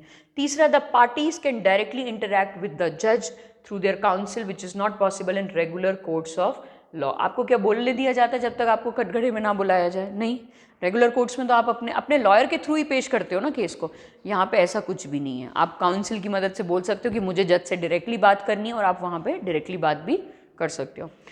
चौथा है, the award by the Lok Adalat is binding on the parties and it has the status of a degree of a civil code and it is non appealable. ये चीज़, ये आपकी यहाँ पे जो है ये चीज़ें इंपॉर्टेंट है, जैसे नॉन अपीलेबल डिसीजन होता है, डिग्री ऑफ सिविल कोर्ट, ये चीज़ें लिखनी इंपॉर्टेंट है। फिर आप भले ही उनको 4 लाइन में समझा रहे हो, 5 लाइन में समझा रहे हो, क्या लोक अदालत है, वो यूजलेस है, उसमें सिर्फ पेज वेस्ट कर रहे हो आप, लाइनें वेस्ट कर रहे हो और कुछ नहीं है। ये कीवर्ड्स इंपॉर्टेंट है, आपको ये लिखना ही लिखना है अपने आंसर में। अगर आप यही 7-8 चीज़ें लिखते हो तो आपका आंसर कंप्लीट है।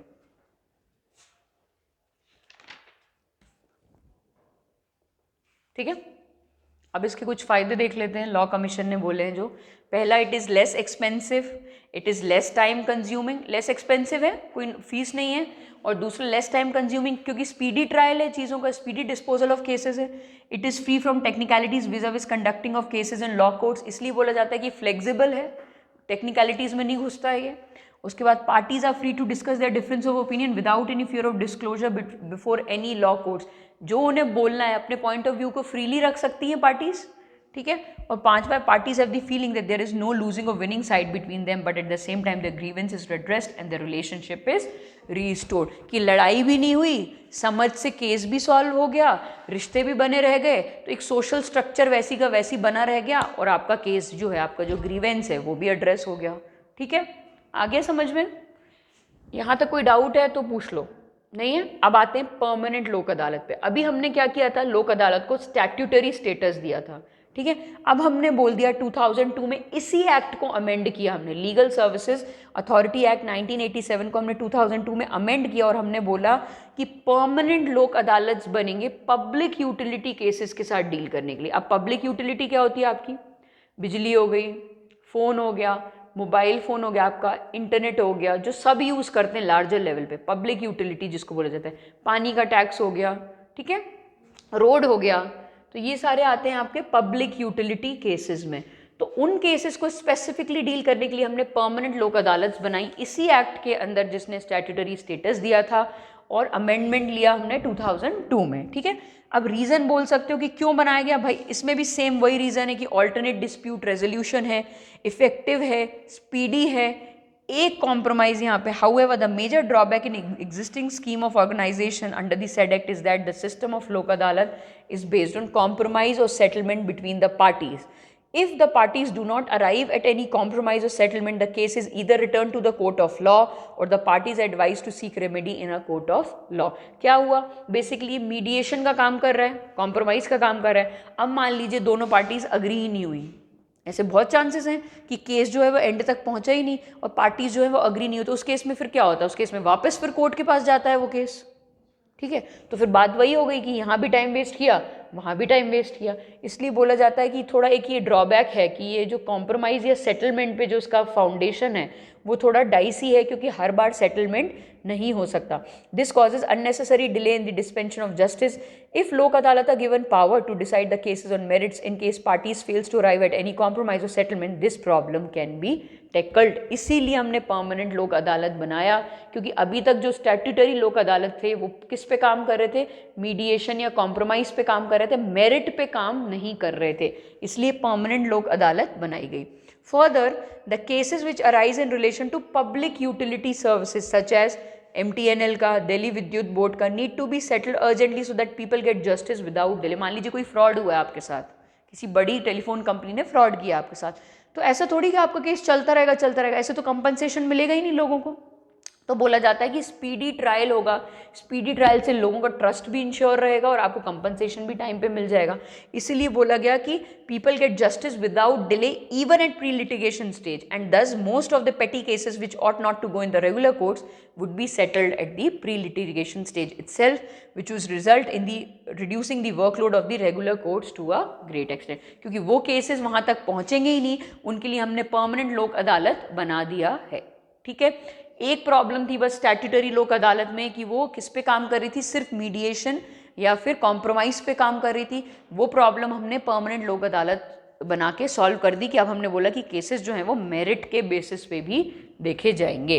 It is therefore propose to amend the legal services authority act to set up permanent Lok Adalat for providing compulsory pre-litigative mechanism for conciliation and settlement of cases relating to public utility services। आ गया समझ में?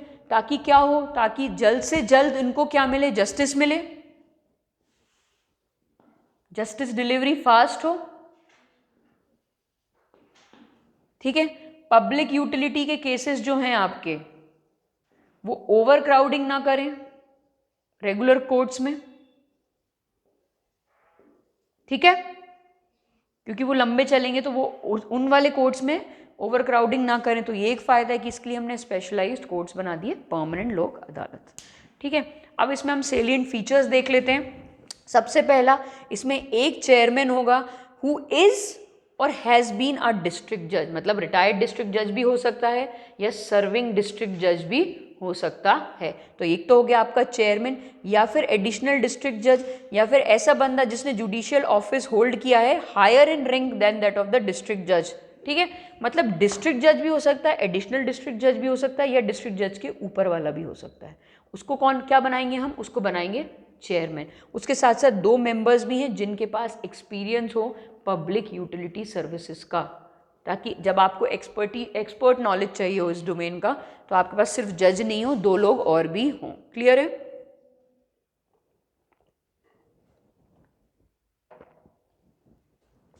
Second is the permanent lok adalat shall exercise jurisdiction in respect of one or more public utility services such as transport service of passengers, goods, water, road, telegraph, postal, telephone, power, light, water। ये सारी जो भी public utility का मतलब क्या है, जो पूरी पब्लिक के यूटिलिटी के लिए जो सर्विसेज बनाई गई हैं, मतलब लार्जर स्केल पे जो सर्विसेज बनाई गई हैं। ठीक है, फिर the pecuniary jurisdiction of the permanent Lok Adalat shall be up to 10 lakh, मतलब जो लिमिट सेट कर दी हमने कि 10 लाख से ऊपर के केसेस लोक अदालत में नहीं आएंगे परमानेंट लोक अदालत में। ठीक है, 10 लाख से नीचे के आएंगे। सेंट्रल गवर्नमेंट के पास पावर है कि इस लिमिट को बढ़ा भी सकती है फ्रॉम टाइम टू टाइम। थोड़ा फैन ऑन कर लूँ? हाँ पियो।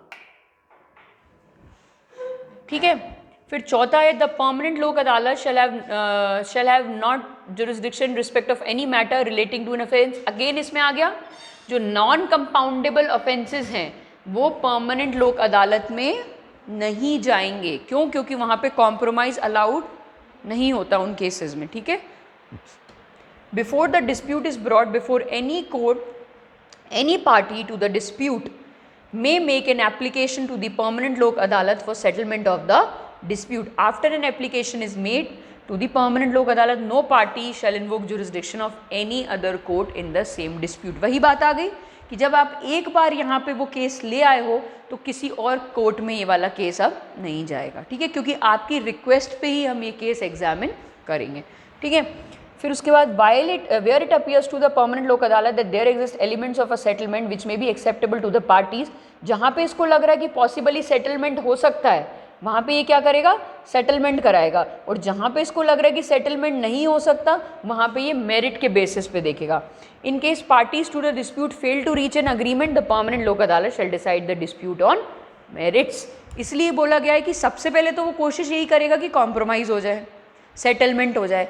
अब मान लीजिए कुछ केसेस में सेटलमेंट नहीं हो रहा है, तो फिर वो केसेस कैसे एग्जामिन होंगे, on the basis of merit.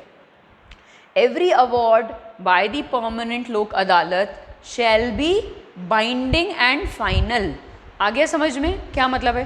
Purpose ही वही है परमानेंट लोक अदालत को बनाने का कि हमने स्पेसिफिकली पब्लिक यूटिलिटी सर्विसेज के लिए बनाए हुए हैं और उनसे रिलेटेड केसेस आपकी रिक्वेस्ट पे हमारे पास आ रहे हैं, तो मतलब हमें पता है कि आपका मर्ज़ी है हमारे तक आने का। जब आप केस ले आए, अगर एक बार एप्लीकेशन सबमिट हो गई, मतलब आप कहीं और जाके उस केस को नहीं लड़ सकते।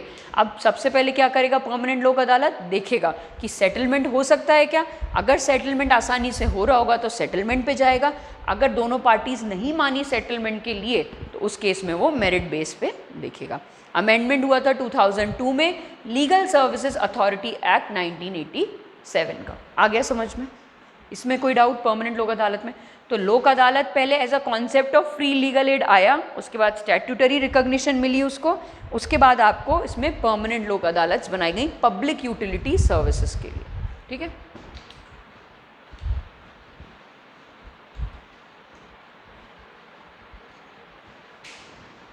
ये कर दूँ रब?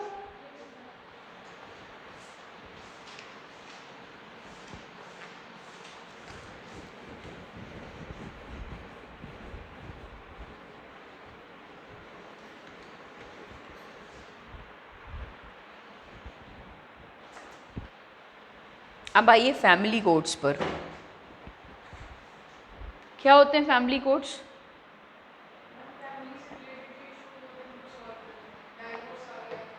हाँ, इनमें भी क्या होता है, जज का जो स्टैंड होता है वो थोड़ा फ्लेक्सिबल ही होता है। मतलब मोस्ट ऑफ द केसेस में जज यही चाहेगा कि आपका घर ना टूटे, आपके रिश्तेदारों से आपकी लड़ाई ना हो पैसों की वजह से, या सोशल स्ट्रक्चर मेंटेन रहे, आपके रिलेशनशिप ठीक रहें। और बोला जाता है कि एकदम स्ट्रिक्ट अधेरेंस नहीं होता लॉज में, कि आप एक थोड़ा फ्लेक्सिबिलिटी के साथ देखिए, रादर देन कि नहीं आपने ये क्राइम किया है, ये सिविल वो है, ऑफेंस है, इसमें ये सज़ा होगी, नहीं। ठीक है, वो देखते हैं। तो फैमिली कोर्ट्स एक्ट के तहत 1984 में फैमिली कोर्ट स्टैब्लिश किए गए to promote conciliation and settlement of disputes relating to marriage and family affairs. ठीक है, फैमिली कोर्ट्स इसलिए सबमिट किए गए। अब रीजंस क्या क्या हो सकते हैं इसमें? बेसिकली हम क्या कर रहे हैं, हम रिजिड रूल्स के लिए अधेर नहीं कर रहे हैं, हम क्या मांग रहे हैं, सोशली डिजायरेबल रिजल्ट्स। ये कीवर्ड बहुत इंपॉर्टेंट है। ठीक है, कंसिलिएशन हम क्यों कर रहे हैं, ताकि जो सोशल स्ट्रक्चर है वो मेंटेन्ड रहे instead of adhering to rigid rules of procedure and evidence. ठीक है, दूसरा है लॉ कमीशन ने बोला है कि जब आप फैमिली के डिस्प्यूट से रिलेटेड केसेस को एग्जामिन करते हैं तो जजेस का जो अप्रोच होना चाहिए वो बहुत डिफरेंट होना चाहिए as compared to other cases जब आप रिजॉल्व करने की कोशिश कर रहे हो। ठीक है, अगेन मोटिव वही है, लिखना आपको वही दो कीवर्ड है, सोशल स्ट्रक्चर मेंटेन्ड रहे, ठीक है, घर ना टूटे, रिलेशनशिप्स ना टूटे। तो इसलिए बोला जाता है कि instead of strict attaching themselves to strict laws, आप क्या करो, आप ना मीडिएशन या कंसिलिएशन या सेटलमेंट की राय अपनाओ। ठीक है, हाँ, तीसरा पॉइंट देखो, however not much use has been made by the courts in adopting this conciliatory procedure and the courts continue to deal with family disputes in the same manner as other civil matters। ठीक है, लेकिन हो क्या रहा था, जब तक ये कोर्ट्स नहीं बने थे तो जो जजेस थे या जो नॉर्मल कोर्ट्स थे वो उनको नॉर्मल केसेस की तरह ही देख रहे थे, कोई सेंसिटिविटी के साथ नहीं देख रहे थे। जैसे जब डिवोर्स केसेस भी जाते हैं तो जज की यही कोशिश रहती है कि आप have you thought it through, मतलब पूरी तरह से आपने इस चीज़ को सोचा या नहीं, क्योंकि ये नॉन रिट्रेसेबल होगा। अगर एक बार आपको डिवोर्स मिल गया तो आप उसको रिट्रैक्ट नहीं कर सकते। आपकी फैमिली पे क्या अफेक्ट होगा, आपके बच्चे हैं अगर तो उन पे क्या अफेक्ट होगा। तो इसीलिए जज बार बार आपसे सवाल पूछता है कि आर यू श्योर कि आप ये जो मैरिज का इंस्टीट्यूशन है उसको तोड़ना चाहते हो, क्योंकि इंडिया में बड़ा इंपॉर्टेंट है ये। इंडिया में डिवोर्स बहुत ही गलत माना जाता है, क्योंकि बोला जाता है कि जो मैरिज है वो एक बहुत ही इम्पॉर्टेंट सोशल इंस्टीट्यूशन है और जब आपने की है वो शादी, जब आपने पूरी फैमिलीज़ को इन्वॉल्व किया है, तो डिवोर्स तक बात नहीं जानी चाहिए, ठीक है। तो ये एटीट्यूड रहता है, इसलिए फैमिली कोर्ट्स स्पेशली इसीलिए बनाए गए क्योंकि इससे पहले तक क्या हो रहा था, जजेस जो हैं वो नॉर्मल केसेस की तरह ही देख रहे थे इन केसेस को, ठीक है। तो इसके लिए स्पेशली हमने फैमिली कोर्ट्स बनाए गए। अब देखते हैं जो एक्सक्लूसिवली डील करते हैं फैमिली मैटर्स से, इसलिए इनमें जजेस भी वो होते हैं जिनके पास एक्सपर्टीज़ होती है या एक्सपर्ट नॉलेज होता है इन केसेस से डील करने का। बेसिकली क्या होता है, सेंसिटिविटी होती है इन केसेस से डील करने के लिए। दूसरा एक मैकेनिज्म क्या है, कंसीलिएशन का मैकेनिज्म है ना, मीडिएशन का मैकेनिज्म, मतलब सलाह मशवरा का मैकेनिज्म है। तीसरा इनएक्सपेंसिव रेमेडी प्रोवाइड करना, और चौथा क्या, इनफॉर्मल प्रोसीडिंग्स रखना या फिर फ्लेक्सिबिलिटी के साथ प्रोसीडिंग्स रखना, rather than attaching themselves to the strict adherence to the rules. हम क्या करेंगे, एक फ्लेक्सिबल अप्रोच रखेंगे, ठीक है। अब इसका हम फीचर्स देख लेते हैं एक बारी, फैमिली कोर्ट के एक्ट के क्या क्या फीचर्स हैं, इस एक्ट के फीचर्स क्या क्या हैं वो देखते हैं। सबसे पहला, स्टेट गवर्नमेंट को बोला जाता है, इस एक्ट ने स्टेट गवर्नमेंट को बोला है कि आप अपनी अपने स्टेट में जहाँ जहाँ भी आपको फैमिली कोर्ट स्टैब्लिश करना है करिए, और किससे पूछे करेंगे, इन consultation with the high court, ठीक है। तो सबसे पहला पॉइंट जो आपका हो गया वो ये हो गया कि इस एक्ट ने स्टेट गवर्नमेंट को पावर दी है कि आपको जहाँ जहाँ स्टैब्लिश करना है फैमिली कोर्ट्स को स्टैब्लिश करिए in consultation with high court, ठीक है। अपने अपने अपने स्टेट के जो हाई कोर्ट है उनसे पूछ के जहाँ आपको फैमिली कोर्ट स्टैब्लिश करना है करिए। उसके बाद ऑब्लिगेशन डाल दी स्टेट गवर्नमेंट में कि आपको उस टाउन या उस सिटी में जहाँ की पॉपुलेशन 10 लाख से ज़्यादा है वहाँ पे तो आपको फैमिली कोर्ट रखना ही रखना है, स्टैब्लिश करना ही करना है, मतलब मस्ट है। तो दूसरा ये प्रोविज़न डाल दिया स्टेट गवर्नमेंट में कि जहाँ पे भी 10 लाख या उससे ज़्यादा की पॉपुलेशन है वहाँ पे मस्ट है आपका फैमिली कोर्ट स्टैब्लिश करना। क्लियर, ये हो गया आपका सेकंड पॉइंट। तीसरा पॉइंट कह रहा है it enables the state government to set up family courts in other areas also. ज़रूरी नहीं है कि इन्हीं एरियाज पे स्टैब्लिश करना है, आप और एरियाज पे भी स्टैब्लिश कर सकते हो, इन पे तो आपको करना ही करना है, ऑब्लिगेशन है, ठीक है। चौथा, it exclusively provides with in the jurisdiction. अब कौन कौन से मैटर्स आते हैं वो एक बार देख लेते हैं। पहला है मैट्रिमोनियल रिलीफ, ठीक है। मतलब क्या, मैट्रिमोनियल रिलीफ का क्या मतलब है कि भाई डिवोर्स नहीं कराओ, ठीक है। दूसरा, including nullity of marriage. Nullity में आ गया आपका कि आप कुछ मैरिज आपको कैंसिल करनी है या आपको जुडिशली सेपरेट होना है, डिवोर्स लेना है। रेस्टिट्यूशन ऑफ कंज्यूगल राइट्स, मतलब रीस्टोर करना अपने मैरिज के राइट्स को, ठीक है। कि मान लीजिए बीच में आप सोच रहे थे हम सेपरेट हो गए हैं और उसके बाद फिर से आपको क्या करना है, मैरिज राइट्स को अपने रेस्टिट्यूट करना है। या declaration as to the validity of marriage और as to the matrimonial status of any person. किन केसेस में आपको बताना पड़ता है कि आप डिवोर्सी हो या सिंगल पेरेंट हो, तो ये सारे डिक्लेयर करना पड़ता है आपको, ठीक है। The property of the spouses और ईदर ऑफ देम, ठीक है। प्रॉपर्टी से रिलेटेड कुछ भी है वो उस केस में। Declaration as to the legitimacy of any person, कि हाँ ये मेरा भाई है और ये एक ऑथेंटिक पर्सन है, ये लेजिटिमेट पर्सन है। चौथा, गार्जियनशिप ऑफ अ पर्सन और दी कस्टडी ऑफ एनी माइनर, मतलब किसी बच्चे की कस्टडी या गार्जियनशिप से रिलेटेड केसेस। या फिर maintenance of wife, children and parents की। कई बारी आप क्या करते हो, आप दूसरी शादी कर रहे हो तो बोला जाता है कि आप पहले डिवोर्स लो और फिर अब मेंटेनेंस भी दो अपनी एक्स वाइफ को, उसके बच्चों को, उसके पेरेंट्स को या अपने पेरेंट्स को। तो ये सारी चीज़ों के लिए भी कोर्ट जो है वो जजमेंट पास करता है। अच्छा, इसके साइड में बात लिख लो, सेक्शन 23 में लिखा हुआ है ये सब, जितने भी जो एक्सक्लूसिव मैटर्स है ना, ये इस एक्ट के सेक्शन 23 में लिखा है। तो सेक्शन 23 लिख लो इनके साइड में। क्लियर है, ठीक है। उसके बाद बोला जाता है कि ऑब्लिगेशन है फैमिली कोर्ट पे कि आप पहले इंस्टेंस में देखोगे कि सेटलमेंट किया जाए, ठीक है। मतलब कंसिलिएशन पे आप बात करोगे, ठीक है। During this stage the proceedings जो होंगी वो बहुत ही इनफॉर्मल होंगी और rigid rules of procedure shall not apply. मतलब आपको ये ऑब्लिगेशन है कि आप इंस्टेड ऑफ रूल्स आप क्या देखोगे कि वो फैमिली का स्ट्रक्चर मेंटेन रहे, उनकी इज्जत मेंटेन रहे, इसलिए इनफॉर्मल अप्रोच रखोगे आप अपना, ठीक है। जजेस को ये ऑर्डर दिए गए हैं। उसके बाद it provides for the association of welfare agencies and counsellors conciliation stage तक पहुंचने के लिए, जैसे डिवोर्स आपका रुक जाए तो आपको क्या बोला जाता है, काउंसलर्स दिए जाते हैं या वेलफेयर ऑफिसर्स आपके साथ अटैच किए जाते हैं जो आपको समझा सकते हैं, एडवाइस दे सकते हैं।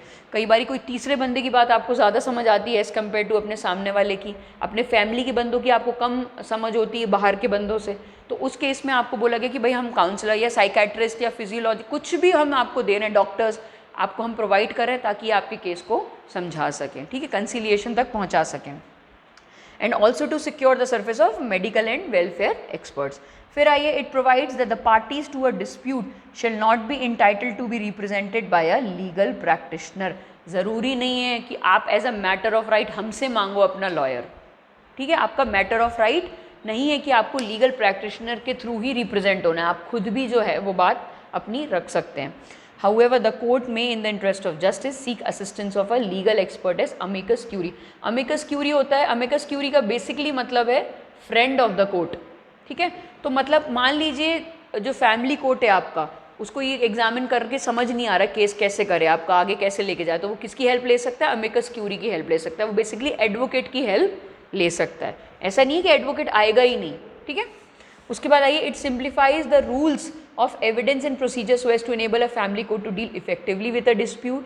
It provides for only one right of appeal which shall lie to the high court. मतलब इसके अगेंस्ट सिर्फ एक बार आप अपील कर सकते हो और वो कहाँ जाएगी, हाई कोर्ट में जाएगी, ठीक है। कोई चीज़ जो समझ नहीं आई है, फैमिली कोर्ट में भी हाई कोर्ट और सुप्रीम कोर्ट के जजेस ही प्रिसाइड करते हैं, ठीक है। क्वालिफिकेशन उनकी भी यही है कि 7 साल और 62 ईयर्स मैक्सिमम, ये लिख लो, ये एडिशनल इन्फॉर्मेशन है, ठीक है। सुप्रीम कोर्ट और हाई कोर्ट के जजेस ही होते हैं इसमें भी, और क्वालिफिकेशन ये होनी चाहिए कि 7 साल कम से कम जुडिशियल ऑफिस होल्ड किया हो और 62 ईयर्स मैक्सिमम एज होनी चाहिए। 62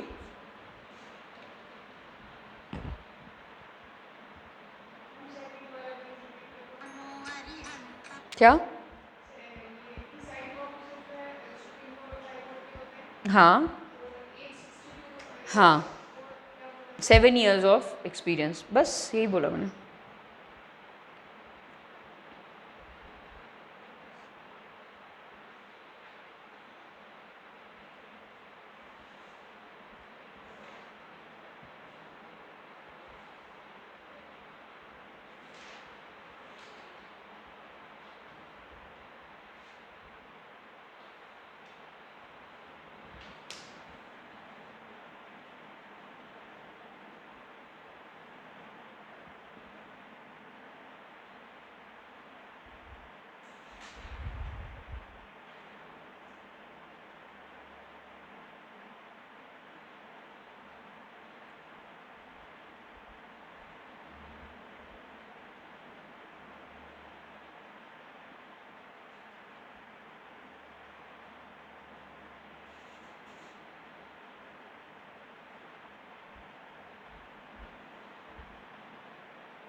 ठीक है, अब स्टार्ट करेंगे हम ग्राम न्यायालय। अच्छा, ये याद रखना इसमें पॉइंट ना कि फैमिली कोर्ट के अगेंस्ट आप एक ही बार अपील कर सकते हो और वो भी अपील आपकी जाएगी कहाँ पे, हाई कोर्ट में, ठीक है। अब आइए ग्राम न्यायालय। ग्राम न्यायालय के लिए अलग से एक्ट बनाई गई थी, ग्राम न्यायालय एक्ट 2008। क्यों बनाई गई थी ग्राम न्यायालय, नाम से ही समझ में आ रहा है कि हम क्या करेंगे, हम जस्टिस दे रहे हैं एट द विलेज लेवल, ठीक है। ग्राम न्यायालय का यही मतलब है। तो हम बेसिकली इसमें होता है मोबाइल वो लेके चलते हैं कोर्ट, कि हम आपके घर तक आके आपके जो आपके इश्यूज होंगे उनको रिजॉल्व करेंगे, ठीक है। तो ग्राम न्यायालय एक्ट में 2008 में provide for the establishment of Gram Nyayalaya at the grass root level for the purpose of providing access to justice to the citizens at their doorsteps and to ensure that opportunities for securing justice are not denied to any citizen कि उसकी वजह से कि मान लीजिए उसका गांव बहुत दूर है, मान लीजिए उसके गांव में और कोर्ट में कोई कनेक्टिविटी नहीं है, या उसे अपने 3-4 दिन की दिहाड़ी छोड़नी पड़ रही है कोर्ट के केस लड़ने के लिए, वो बार बार नहीं जा सकता, तो हमने एक काम किया, हमने बोला कि हम आपके लिए मोबाइल कोर्ट बना देते हैं कि हम खुद आपके पास आएंगे आपके इश्यूज़ को रिजॉल्व करने के लिए। ठीक है, क्लियर? तो ग्राम न्यायालय इसलिए बनाए गए। रीजंस क्या क्या हो सकते हैं? सबसे पहले तो आप ये access to justice by the poor and disadvantaged, ठीक है, इसके लिए कि कोई भी बंदे को जस्टिस डिनाई नहीं किया जाना चाहिए इर्रिस्पेक्टिव ऑफ हिज और हर सोशल, इकोनॉमिक और पॉलिटिकल बैकग्राउंड। ठीक है, कोई भी डिसेबिलिटी हो तो कोई भी डिसेबिलिटीज़ की वजह से आप तक जस्टिस ना पहुंचे, ऐसा नहीं होना चाहिए। ठीक है, तो हर एक बंदे का एक्सेसिबल बनाना जस्टिस को, हर एक बंदे के लिए। दूसरा है, गवर्नमेंट ने बहुत मेजर्स लिए हैं जुडिशियल सिस्टम को वो करने के लिए, इन्हेंस करने के लिए। जैसे लोक अदालत हमने पढ़ा, अभी हमने आर्बिट्रेशन पढ़ा, तो बोला गया कि इसको एक स्टेप और आगे लेके जाते हैं, हम उनके घर तक जस्टिस को पहुंचाते हैं। तीसरा, लॉ कमीशन ने बोला था अपनी 114th रिपोर्ट में कि आप एक काम कीजिए, ऐसे मोबाइल कोर्ट्स बनाइए, तो उनकी रिकमेंडेशन से आपका ग्राम न्यायालय बना। उसके बाद चौथा है, justice to the poor at the door step is the dream of the poor, कि उनको जाना ही ना पड़े। क्योंकि क्या होता है, लेबर जो होता है आपका, जो गांव का बंदा होता है, वो क्या पर दिन के हिसाब से काम करता है, पर डे के हिसाब से काम करता है। उसके लिए कलेक्ट्रेट तक जाना भी घाटे का काम होता है। वो सोचता है ठीक है लड़ाई चल रही है, लड़ने दो, कौन सा आपको न्याय मिल ही जाएगा एक ही दिन में। तो उसके लिए बहुत बड़ी बात है कि वो बस पकड़ के या कैसे ना कैसे करके कलेक्ट्रेट तक अपनी बात रखने पहुंचता है, और ज़रूरी नहीं कि कलेक्टर उसी दिन उसको मिल जाए। तो ये तो नॉर्मल हो गया। अब कोर्ट तक जाना उससे भी एक स्टेप आगे, ज़्यादा बेकार बात है कि आपको कोर्ट में डेट मिलने के लिए अलग जाओ, फिर प्रेजेंट होने के लिए अलग जाओ, तो वो बहुत ही जो टायरिंग प्रोसेस हो जाती है। ठीक है, इसलिए वो बंदा ये सोचता है कि यार इससे अच्छा जाओ ही मत, जैसे चल रहा है वैसे चलने दो। इसीलिए हमने बोला कि हम आपके लिए एक्सेसिबल बनाएंगे, हर एक बंदे के लिए जस्टिस को एक्सेसिबल बनाएंगे। ठीक है, उसके बाद आइए फीचर्स देख लेते हैं इस एक्ट के, सेलिएंट फीचर्स क्या हैं। अच्छा, इस एक्ट का ईयर जरूर याद रखना 2008। ठीक है, और लॉ कमीशन की 114th रिपोर्ट ने इसको रेकमेंड किया था कि अगर आपको आंसर स्टार्ट करना पड़े तो इन दोनों में से किसी एक चीज़ पे आप आंसर स्टार्ट कर सकते हो। या तो लॉ कमीशन ने सजेस्ट किया था 114th रिपोर्ट में, ये बोल सकते हो, या ये बोल सकते हो कि इस एक्ट के अंदर ये बना to provide accessible justice to everyone. Just a second यार।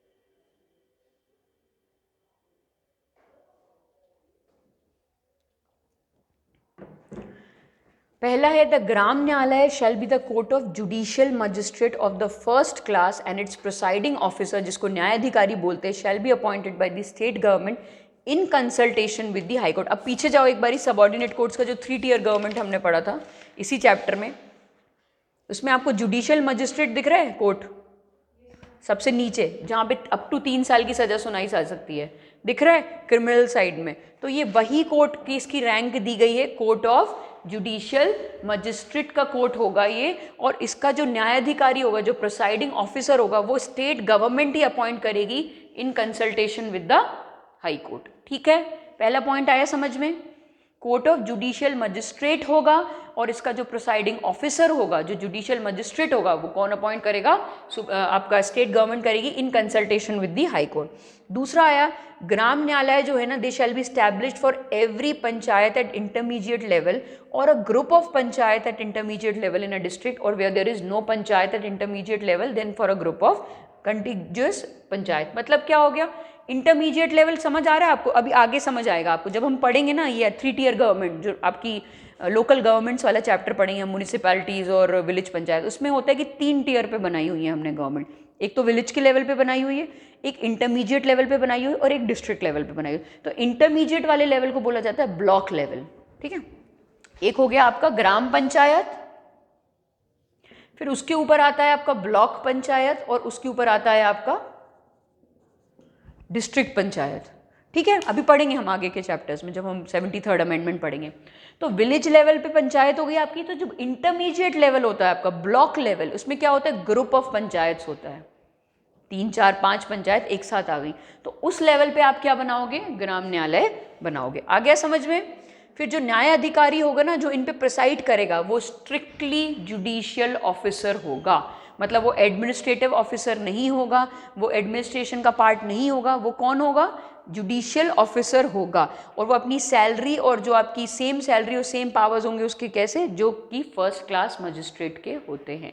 अच्छा, आपको ये बात याद आ रही है कि हमने अभी इसी चैप्टर में पढ़ा कि डिस्ट्रिक्ट जज की अपॉइंटमेंट कौन करेगा और उसके लोअर रैंक वाली जो होती है उनकी अपॉइंटमेंट कौन करेगा। हमने अलग अलग हेड्स में पढ़ा, ये दोनों करेगा, दोनों में गवर्नर, उसमें हाई कोर्ट से पूछ के करेगा, इसमें हाई कोर्ट के साथ साथ एसपीएससी से पूछ के भी करेगा।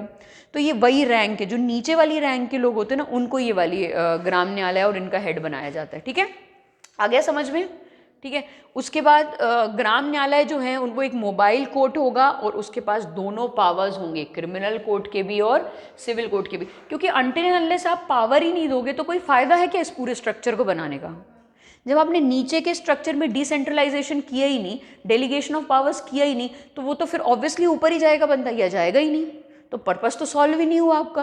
तो जब तक आप, अगर आप ग्रास रूट लेवल पे भी कोई कोर्ट बना रहे हो, तो आपको इंश्योर करना है कि आपने उसको दोनों सिविल भी और क्रिमिनल पावर्स भी दिए हुए हैं। ठीक है, उसके बाद आइए, जो सीट होगी ग्राम न्यायालय की, वैसे तो ये आपका मोबाइल कोर्ट होगा, मतलब ये हर जगह जाएगा आपके डोर स्टेप पर जो उसका हेडक्वार्टर होगा वो किस हेडक्वार्टर पे होगा, इस पे इंटरमीडिएट पंचायत पे, जो ब्लॉक पंचायत होगी आपकी उस पे इसका हेडक्वार्टर होगा।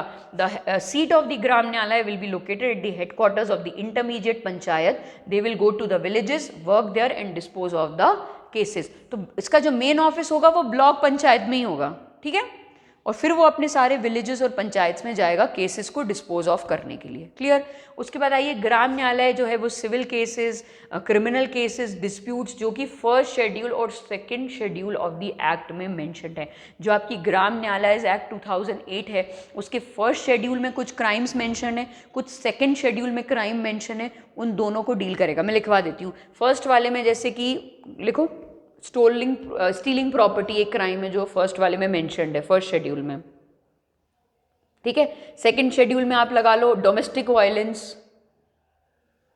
Payment of wages act. ये सारी ना एक्ट मेंशन्ड ही की गई हैं इस एक्ट के अंदर कि भाई ये क्राइम है और ये फर्स्ट शेड्यूल और सेकंड शेड्यूल को डील करता है और ग्राम न्यायालय का इस पे जुरिस्डिक्शन है। एग्जाम्पल के लिए मैंने आपको लिखवा दिया।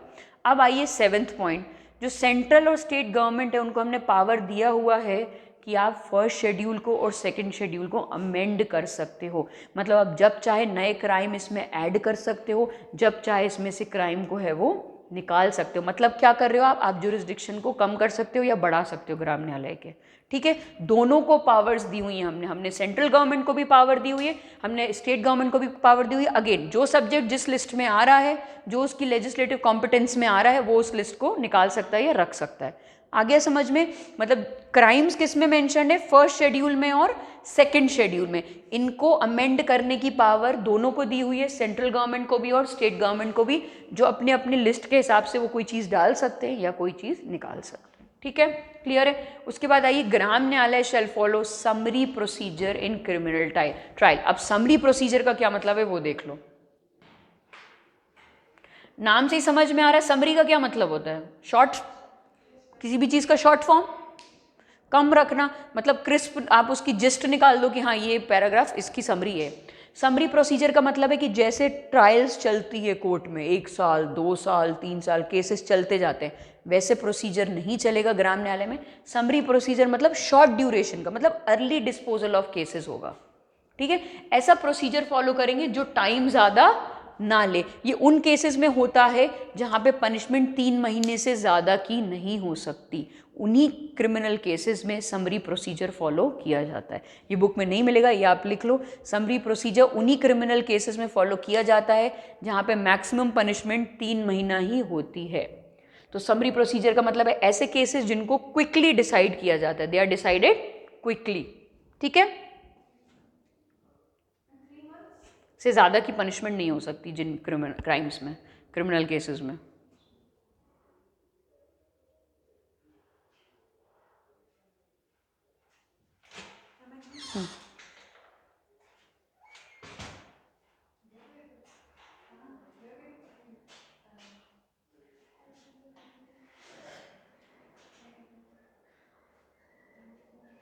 ठीक है, अब आइए नेक्स्ट पॉइंट पे।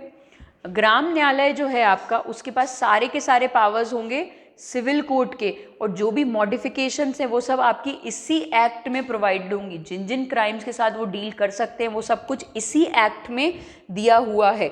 The Gram Nyayalaya shall try to settle the disputes 10th point as far as possible for bringing about conciliation between the parties. ठीक है, तो कोशिश इसकी भी वही है, ग्राम न्यायालय की भी कोशिश क्या है, मीडिएशन और कंसिलिएशन की। मतलब वो कोशिश यही करेगा कि सलाह मशवरा से जो है आपका केस सॉल्व हो जाए। ठीक है, इसके लिए उसने कंसिलिएटर्स, जो स्पेशल वेलफेयर ऑफिसर्स भी रखे होंगे, जो आप दोनों के बीच में सलाह मशवरा करा सकें और इस केस को सॉल्व कर सकें या मीडिएशन तक ले जा सकें। The judgment and order passed by the Gram Nyalaya shall be deemed to be a decree, and to avoid delay in its execution, the Gram Nyalaya shall follow summary procedure for its execution. मतलब quickly cases को decide करेगा और dispose of करेगा। उसके बाद 12th point, the Gram Nyayalaya shall not be bound by the rules of evidence provided in Indian evidence act but shall be guided by the principles of natural justice. मतलब क्या है कि आपको स्ट्रिक्ट अधेरेंस नहीं रखना है एविडेंस एक्ट पे, criminal procedure code पे, सिविल प्रोसीजर कोड पे। आपको क्या देखना है, आपको case by cases natural justice देखना है कि लोगों के राइट्स मेंटेन रहें, लोगों के रिलेशनशिप मेंटेन, मतलब वही एक ही बात कर रहे हैं सारे लोग कि फ्लेक्सिबल अप्रोच रखना है, स्ट्रिक्ट अधेरेंस की जगह फ्लेक्सिबल अप्रोच रखना है। उसके बाद आइए, appeal in criminal cases shall lie to the court of session. ठीक है, आगे समझ में। तो ये जो 3rd टियर है वो अब कहाँ पे जाएगी इसकी अपील, पहले कोर्ट ऑफ सेशन में जाएगी जब क्रिमिनल केसेस होंगे। ठीक है, विच शैल बी हर्ड, और सेशन कोर्ट में वो जो अपील है वो 6 महीने के सबमिशन के अंदर इसको हियर करना है। आ गया समझ में। तो पहले कोर्ट ऑफ सेशन में जाएगी इसकी अपील, डायरेक्टली हाई कोर्ट नहीं जाएगी, और उस कोर्ट ऑफ सेशन को भी विद इन 6 मंथ्स इसको क्या करना है, डिस्पोज करना है। ठीक है, सिमिलरली सिविल केसेस में अपील कहाँ जाएगी, डिस्ट्रिक्ट कोर्ट में जाएगी। ठीक है, और जिस दिन अपील फाइल हुई उसके 6 महीने के अंदर अंदर आपको केस को क्या है, रिजॉल्व करना है। और इसके साथ साथ आप एक एप्लीकेशन भी डाल सकते हो जो कि प्ली बार्गेनिंग होती है। क्या मतलब है प्ली बार्गेनिंग का, कि आप अपनी सज़ा को कम करने के लिए बार्गेन कर रहे हो, वहीं पे ही, हाँ रिक्वेस्ट कर रहे हो, वहीं पे ही एडवोकेट स्टार्ट हो जाता है। जैसे ही जब जज सज़ा सुनाता है तो एडवोकेट कोशिश करता है कि हाँ किसी तरह कम हो जाए, बोलने लग जाता है कि सर इसके बच्चे हैं 2, या बोलने लग जाता है कि इसकी माँ है घर पे, या बोलने लगता है इसको ये मेडिकल कंडीशन है। इसको बोला जाता है प्ली बार्गेनिंग। किसी तरह आप क्या कर रहे हो, अपनी सज़ा को कम करने की कोशिश कर रहे हो। ठीक है, तो उसमें भी ये एप्लीकेशन लगाई जा सकती है। क्लियर है, मेन इसका यही था। अब इसमें ये सब आपको पढ़ने की ज़रूरत नहीं कि 18 लाख सैंक्शन किए हैं, 5000 ग्राम न्यायालय हैं, ये सब इतना आपको पढ़ने की ज़रूरत नहीं है। आगे समझ में क्या क्या पढ़ा हमने इस चैप्टर में। पहले हमने सबऑर्डिनेट कोर्ट्स पढ़ा, उसका स्ट्रक्चर पढ़ा कैसा होता है, हर एक स्टेट का डिफरेंट नाम हो सकता है, हर एक स्टेट का डिफरेंट स्ट्रक्चर हो सकता है। उसके बाद हमने क्या पढ़ा, सबसे पहले हमने पढ़ा कि फ्री लीगल एड क्या होता है, लोक अदालत क्या होता है, लोक अदालत को फिर हमने स्टैट्यूटरी रिकॉग्निशन दी, उसके बाद हमने परमानेंट लोक अदालत बनाई पब्लिक यूटिलिटी सर्विसेज के लिए, और फिर हमने ग्राम न्यायालय एक्ट से ग्राम न्यायालय बनाई जो क्या कर रहा है, डोर स्टेप तक जस्टिस को लेके जा रहा है। ठीक है, क्लियर है, एक्सेसिबल बना रहा है। अब आइए special provisions for some states, बहुत इंपॉर्टेंट चैप्टर है। अगेन इस चैप्टर में आपको क्या याद रखना है, इस चैप्टर में आपको कौन से स्टेट का कौन सा आर्टिकल है वो बाय हार्ट रिमेंबर करके रखना है। ठीक है, ये नहीं किया अगर आपने तो क्वेश्चन एक ही आएगा इस चैप्टर से, कोई नहीं पूछता कि डिटेल में नागालैंड की रीजनल काउंसिल में कितने बंदे थे, ये सब क्वेश्चन नहीं पूछता है। अगर क्वेश्चन आया तो यही आएगा कि 371A B C D ऐसे लिखा हुआ है, match the following. In case अगर इससे एक स्टेप और आगे जाना है तो नागालैंड के केस में आपसे क्वेश्चंस पूछे जा सकते हैं। क्यों? क्योंकि उसका थोड़ा सा कॉम्प्लेक्स है स्ट्रक्चर, कि एक रीजनल काउंसिल बनेगी, उसके मेंबर्स बनेंगे, उनको फंड्स जाएंगे, आधे बंदे इलेक्टेड होंगे, आधे नॉमिनेटेड होंगे, वो बस, और कुछ नहीं आएगा इस चैप्टर से। लेकिन ये इंपॉर्टेंट चैप्टर है। ठीक है,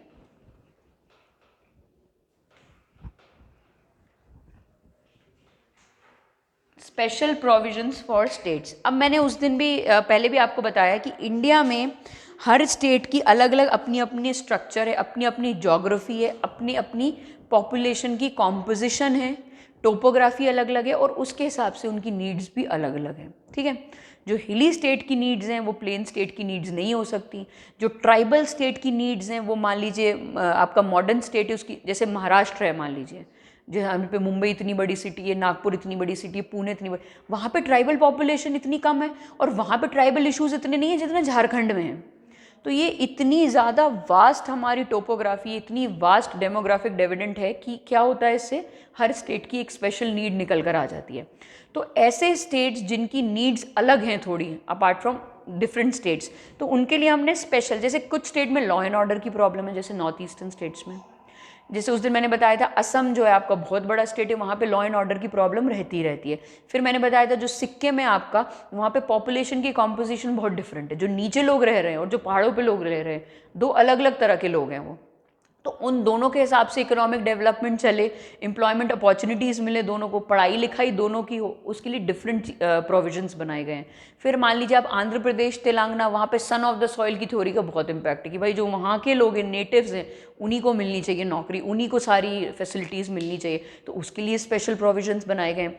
फिर मान लीजिए आपका गोवा है, वहाँ पे भी कि इंडिजिनस पॉपुलेशन अलग है और बाहर की पॉपुलेशन बहुत आई हुई है, तो हर एक स्टेट का अलग, जैसे महाराष्ट्र, गुजरात है, वहाँ पे बैकवर्ड रीजन्स हैं आपके कौन से, मराठवा, सौराष्ट्र, कच्छ, यहाँ पे पानी होता ही नहीं है, होता ही नहीं है, हर साल सूखा पड़ता है। तो यहाँ के लिए डेवलपमेंट बोर्ड्स अलग बनाए गए हैं कि स्पेसिफिकली इस एरिया को देखेगा वो डेवलपमेंट बोर्ड, यहाँ पे क्या ज़रूरतें हैं, यहाँ पे लोगों को पानी मिल रहा है कि नहीं, खाना मिल रहा है नहीं, क्रॉप्स कैसे ग्रो कर रही हैं, ऐसे एग्रीकल्चर टेक्निक्स को वहाँ तक पहुँचाना ताकि कम पानी में काम हो जाए। ठीक है, तो ये सारी चीज़ें मतलब हर एक स्टेट की स्पेशल नीड्स के हिसाब से, सारे स्टेट्स के लिए हमने ये नहीं किया है, हमने कुछ स्टेट्स के लिए अलग आर्टिकल बनाए हुए हैं और उस आर्टिकल में मेंशन किया है कि हाँ इनके लिए रीजनल काउंसिल बना दो, इनके लिए डेवलपमेंट बोर्ड बना दो, ताकि वो उसकी नीड्स को ही एड्रेस करें।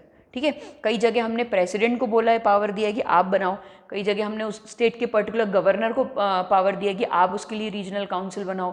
ठीक है, तो ये सारी चीज़ें हम एक एक करके हर आर्टिकल में पढ़ेंगे।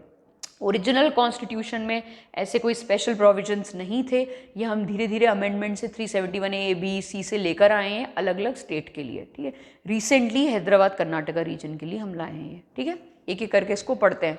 याद जो याद रखने वाली बात है वो मैं अलग बता दूंगी, इसमें याद रखने वाली बात तो वही है 371A, B, C, वो आपको याद रखना ही रखना पड़ेगा। ठीक है, अब 371 से लेके 371J इन पार्ट 21 12 स्टेट्स के लिए स्पेशल प्रोविजंस बनाता है। ये याद रखो कि 12 स्टेट्स हैं इसके अंदर।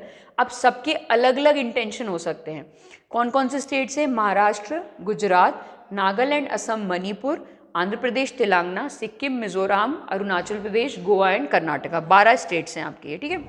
इसका इंटेंशन क्या है? Is to meet the aspirations of the people in backward regions of the state, or to protect the cultural and economic interest of the tribal people of the states, or to deal with disturbed law and orders condition in some parts of the state, or to protect the interest of the local people of the state। समझ आ गया? सबका अलग अलग है। जैसे आंध्र प्रदेश और तेलंगाना में to protect the interest of the local people है, ठीक है। असम, सिक्किम, यहाँ पे लॉ एंड ऑर्डर की सिचुएशन है। फिर आपका गुजरात, सॉरी ये आपका जो ट्राइबल एरियाज है, नागालैंड जो आ गया आपका ट्राइबल एरियाज, ये ट्राइब के इंटरेस्ट को प्रोटेक्ट करने के लिए, कहीं पे लॉ एंड ऑर्डर की प्रॉब्लम है, आ गया समझ में। अलग अलग जगह, जैसे बैकवर्ड रीजन्स अलग जगह पे, तो इनके लिए स्पेशल प्रोविजंस बनाए गए।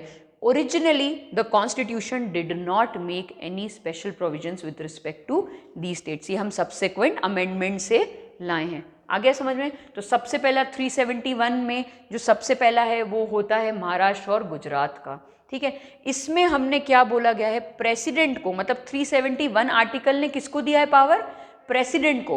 प्रेसिडेंट इज ऑथराइज्ड, तो प्रेसिडेंट ने और किसको दे दिया है पावर?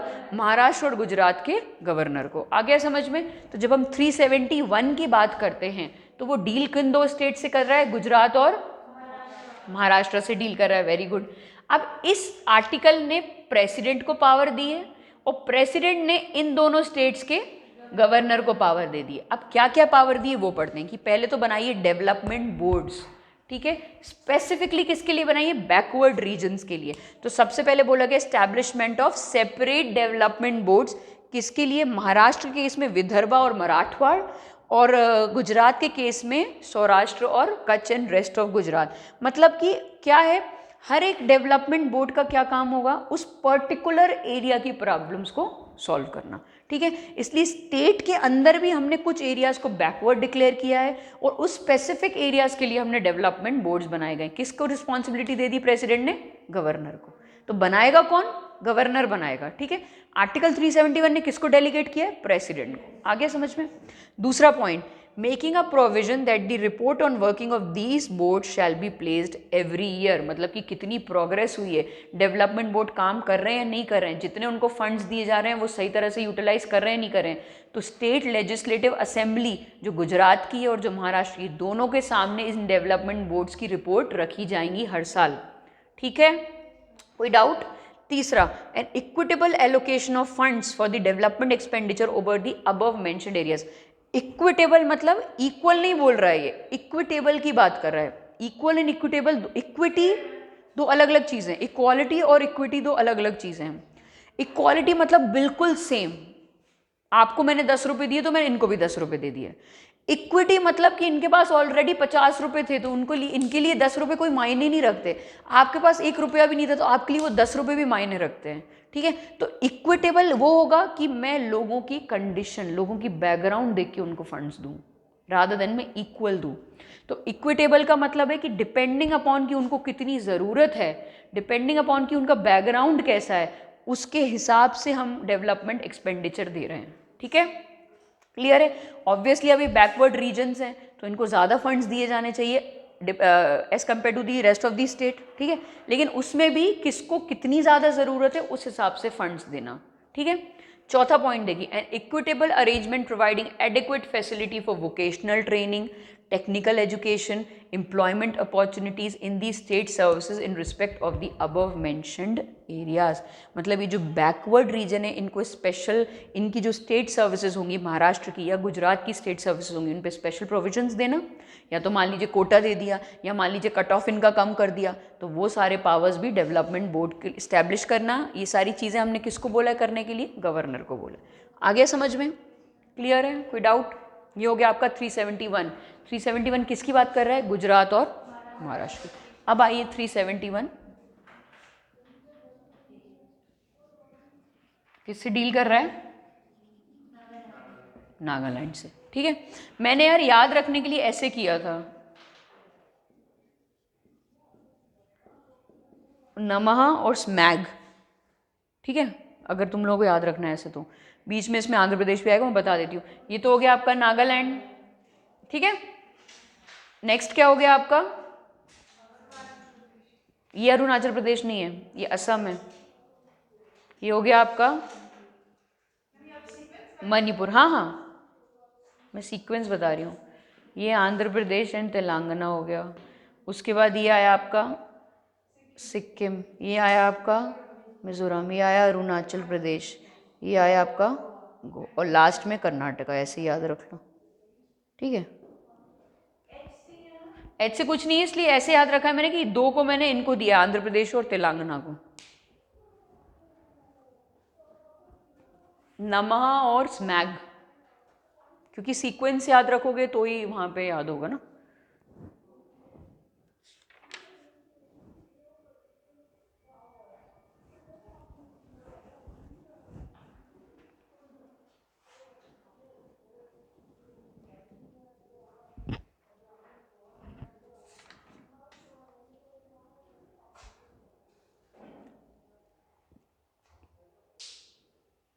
ठीक है, तो क्या कीवर्ड है आपका? नमः और स्मैग, ठीक है। ये हो गया आपका नागालैंड, क्योंकि इससे पहले गुजरात और महाराष्ट्र तो याद रहेगा ही आपको। ये हो गया आपका नागालैंड, ये हो गया असम, ये हो गया मणिपुर, ये हो गया आंध्र प्रदेश एंड तेलंगाना, ये हो गया सिक्किम, मिजोरम, अरुणाचल प्रदेश, गोवा और लास्ट में कर्नाटका, ठीक है। अब आ जाइए नागालैंड। नागालैंड में क्या इश्यूज हो सकते हैं?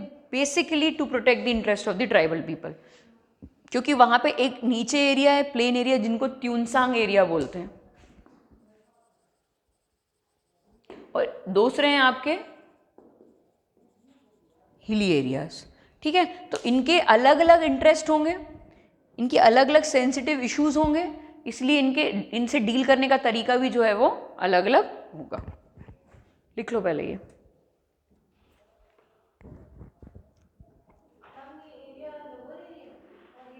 हाँ ये वाला लोअर है, त्यूनसांग एरिया।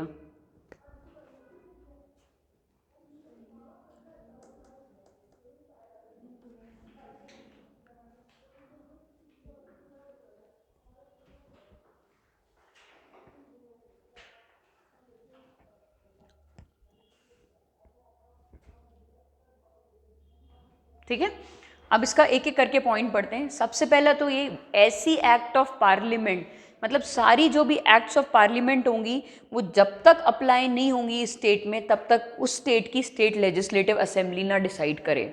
मतलब जितनी भी एक्ट्स ऑफ पार्लियामेंट हैं वो किस फिल्टर से होकर निकलेंगी, स्टेट लेजिस्लेटिव असेंबली से। क्यों हमने ये पावर दी स्टेट लेजिस्लेटिव असेंबली को? क्योंकि हमने बोला है बहुत सेंसिटिव पॉपुलेशन है आपकी, ट्राइबल पॉपुलेशन है आपकी। अगर आपको लगता है कि कोई भी central law against the interest of आपकी ट्राइब्स होगा, इसलिए आप क्या करो, आप बोल सकते हो कि हाँ ये एक्ट हमारी अप्लाई नहीं होगी, ठीक है। फर्स्ट पॉइंट है the acts of parliament relating to the following matters would not apply to Nagaland unless the state legislative assembly decides. अब कौन कौन से ऐसे एक्ट हैं, ठीक है, किससे डील कर रहे हैं? जो सबसे पहला तो हो गया जो भी उनकी रिलीजियस और सोशल प्रैक्टिसेस हैं, किसकी? नागा ट्राइब्स की।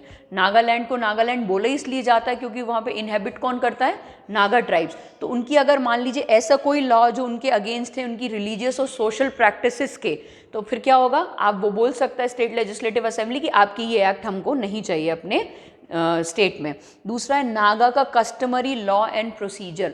उनके अलग कस्टम्स थे, उसके हिसाब से वो केसेस को सॉल्व करते थे। लॉ एंड ऑर्डर उनका अलग था उनके कस्टम्स के हिसाब से।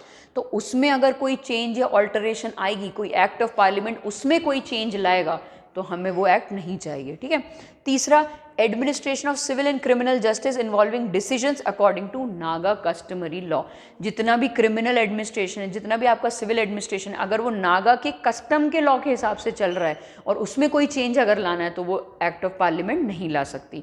चौथा, ownership and transfer of land and it's resources. मतलब नागालैंड के अंदर आपके रिसोर्सेज हैं, कोई लैंड हो गया, कोई प्रॉपर्टी होगी, उसकी ओनरशिप और उसके ट्रांसफरेंस की क्लॉजेज, वो सब भी कोई दूसरी एक्ट ऑफ पार्लियामेंट नहीं ला जा सकती। बेसिकली इसको ये बोला जाता है कि आप तो रह नहीं रहे हो यहाँ पे, हम रह रहे हैं, हमारे कस्टम्स अलग हैं, हमारी प्रैक्टिसेस अलग हैं, हमारा कल्चर अलग है, तो उसके हिसाब से ही हम डील करेंगे हमारे लॉज से। आपके स्पेशल लॉज की हमें यहाँ पे ज़रूरत नहीं है। इस सेंसिटिविटी को ध्यान में रखते हुए सेंट्रल गवर्नमेंट ने बोला कि चलो ठीक है, हम आपको स्टेट लेजिस्लेटिव असेंबली को ये पावर दे रहे हैं कि आप चाहें तो आप बोल सकते हैं कि हमें आपकी ये पार्लियामेंट की एक्ट नहीं चाहिए, ठीक है। फिर हमने गवर्नर ऑफ नागालैंड को स्पेशल रिस्पॉन्सिबिलिटी दी है लॉ एंड ऑर्डर की भी। मतलब इस स्टेट में ट्राइबल इश्यूज तो हैं ही हैं, उसके साथ लॉ एंड ऑर्डर की प्रॉब्लम्स भी हैं। So long as the internal disturbances caused by the hostile Nagas continue. वो तो चलता ही जा रहा है, इंडिपेंडेंस के बाद से भी चल रहा है, पहले से भी चल रहा है, अभी भी कभी भी दंगे हो जाते हैं क्योंकि नागा ट्राइब्स को अगर कोई चीज़ पसंद नहीं आती है तो वो दंगे कर देते हैं, ठीक है। In the discharge of this responsibility the governor after consulting the council of ministers exercises his individual judgement and his decision is final. The special responsibility of the governor shall cease when the president so directs, ठीक है। तो special responsibility हमने किसको दी है? Governor of Nagaland को दी हुई है with respect to law and order, जब तक कि ये हॉस्टिलिटी चल रही है। और प्रेसिडेंट जब चाहे तब डायरेक्ट कर सकता है कि अब आपका ये पावर जो है वो खत्म हो गया। वो अपने डिस्क्रिशन में एक्ट करेगा, फाइनल जो उसका पावर होगा वो उसके डिस्क्रिशन में होगा, लेकिन वो राय लेगा काउंसिल ऑफ मिनिस्टर्स की, ठीक है। उसकी जो स्टेट लेजिस्लेटिव असेंबली है वहाँ के काउंसिल ऑफ मिनिस्टर्स की राय लेगा, लेकिन फाइनली वो अपने डिस्क्रिशन में एक्ट करेगा और प्रेसिडेंट जब चाहे तब बोल सकता है कि आपका ये पावर अब मैं ले रहा हूँ। तो ये सिर्फ और सिर्फ specifically law and order situations को डील करने के लिए बनाया गया। तीसरा है the governor has to ensure that the money provided by the central government for any specific purpose is included in the demand for a grant relating to that purpose and not in any other demand moved in the legislative assembly। क्योंकि governor क्या है? Governor तो agent of centre है, तो centre ने मान लीजिए अगर पैसा भेजा है तो वो गवर्नर की रिस्पॉन्सिबिलिटी होगी ये इंश्योर करने की कि वो पैसा जिस डिमांड के लिए भेजा गया उसी डिमांड के लिए यूज़ हो और प्रॉपर उस पर वोटिंग की जाए स्टेट लेजिस्लेटिव असेंबली में, ठीक है। चौथा पॉइंट, एक रीजनल काउंसिल बनाई जाएगी जिसमें 35 मेंबर्स होंगे, ठीक है।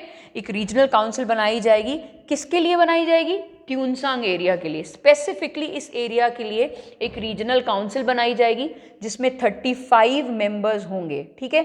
और इसमें इसकी क्वालिफिकेशन, इसकी कॉम्पोजिशन, इसके रूल्स कौन बनाएगा? आपका गवर्नर बनाएगा कि कैसे इसको नॉमिनेट हो रहे हैं, कैसे ये मेंबर्स चूज़ हो रहे हैं। जो 35 मेंबर्स हैं, क्या उनकी सैलरी और अलाउंसेस होना चाहिए, क्या प्रोसीजर होना चाहिए उनके कंडक्ट का, ठीक है। तो ये सर्विस कंडीशंस उनकी जो सारी हैं वो कौन डिसाइड करेगा? आपका गवर्नर डिसाइड करेगा, ठीक है।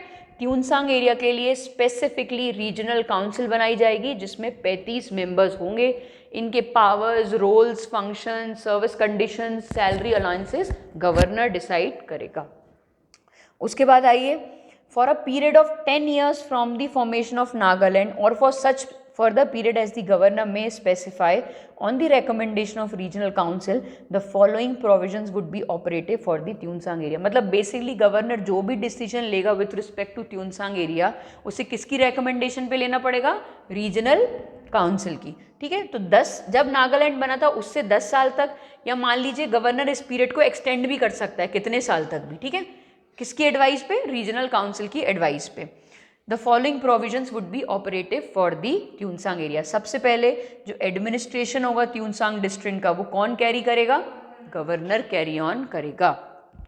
The governor shall in his discretion arrange for equitable distribution of money provided by the central government between the Tuensang district and the rest of the Nagaland. हमने स्पेशल पावर्स गवर्नर को दी हैं, तो ये गवर्नर की responsibility होगी कि सेंट्रल गवर्नमेंट से जो फंड्स आए हैं उनका इक्वल नहीं, इक्विटेबल डिस्ट्रीब्यूशन हो between rest of the Nagaland और ट्यूनसांग एरिया।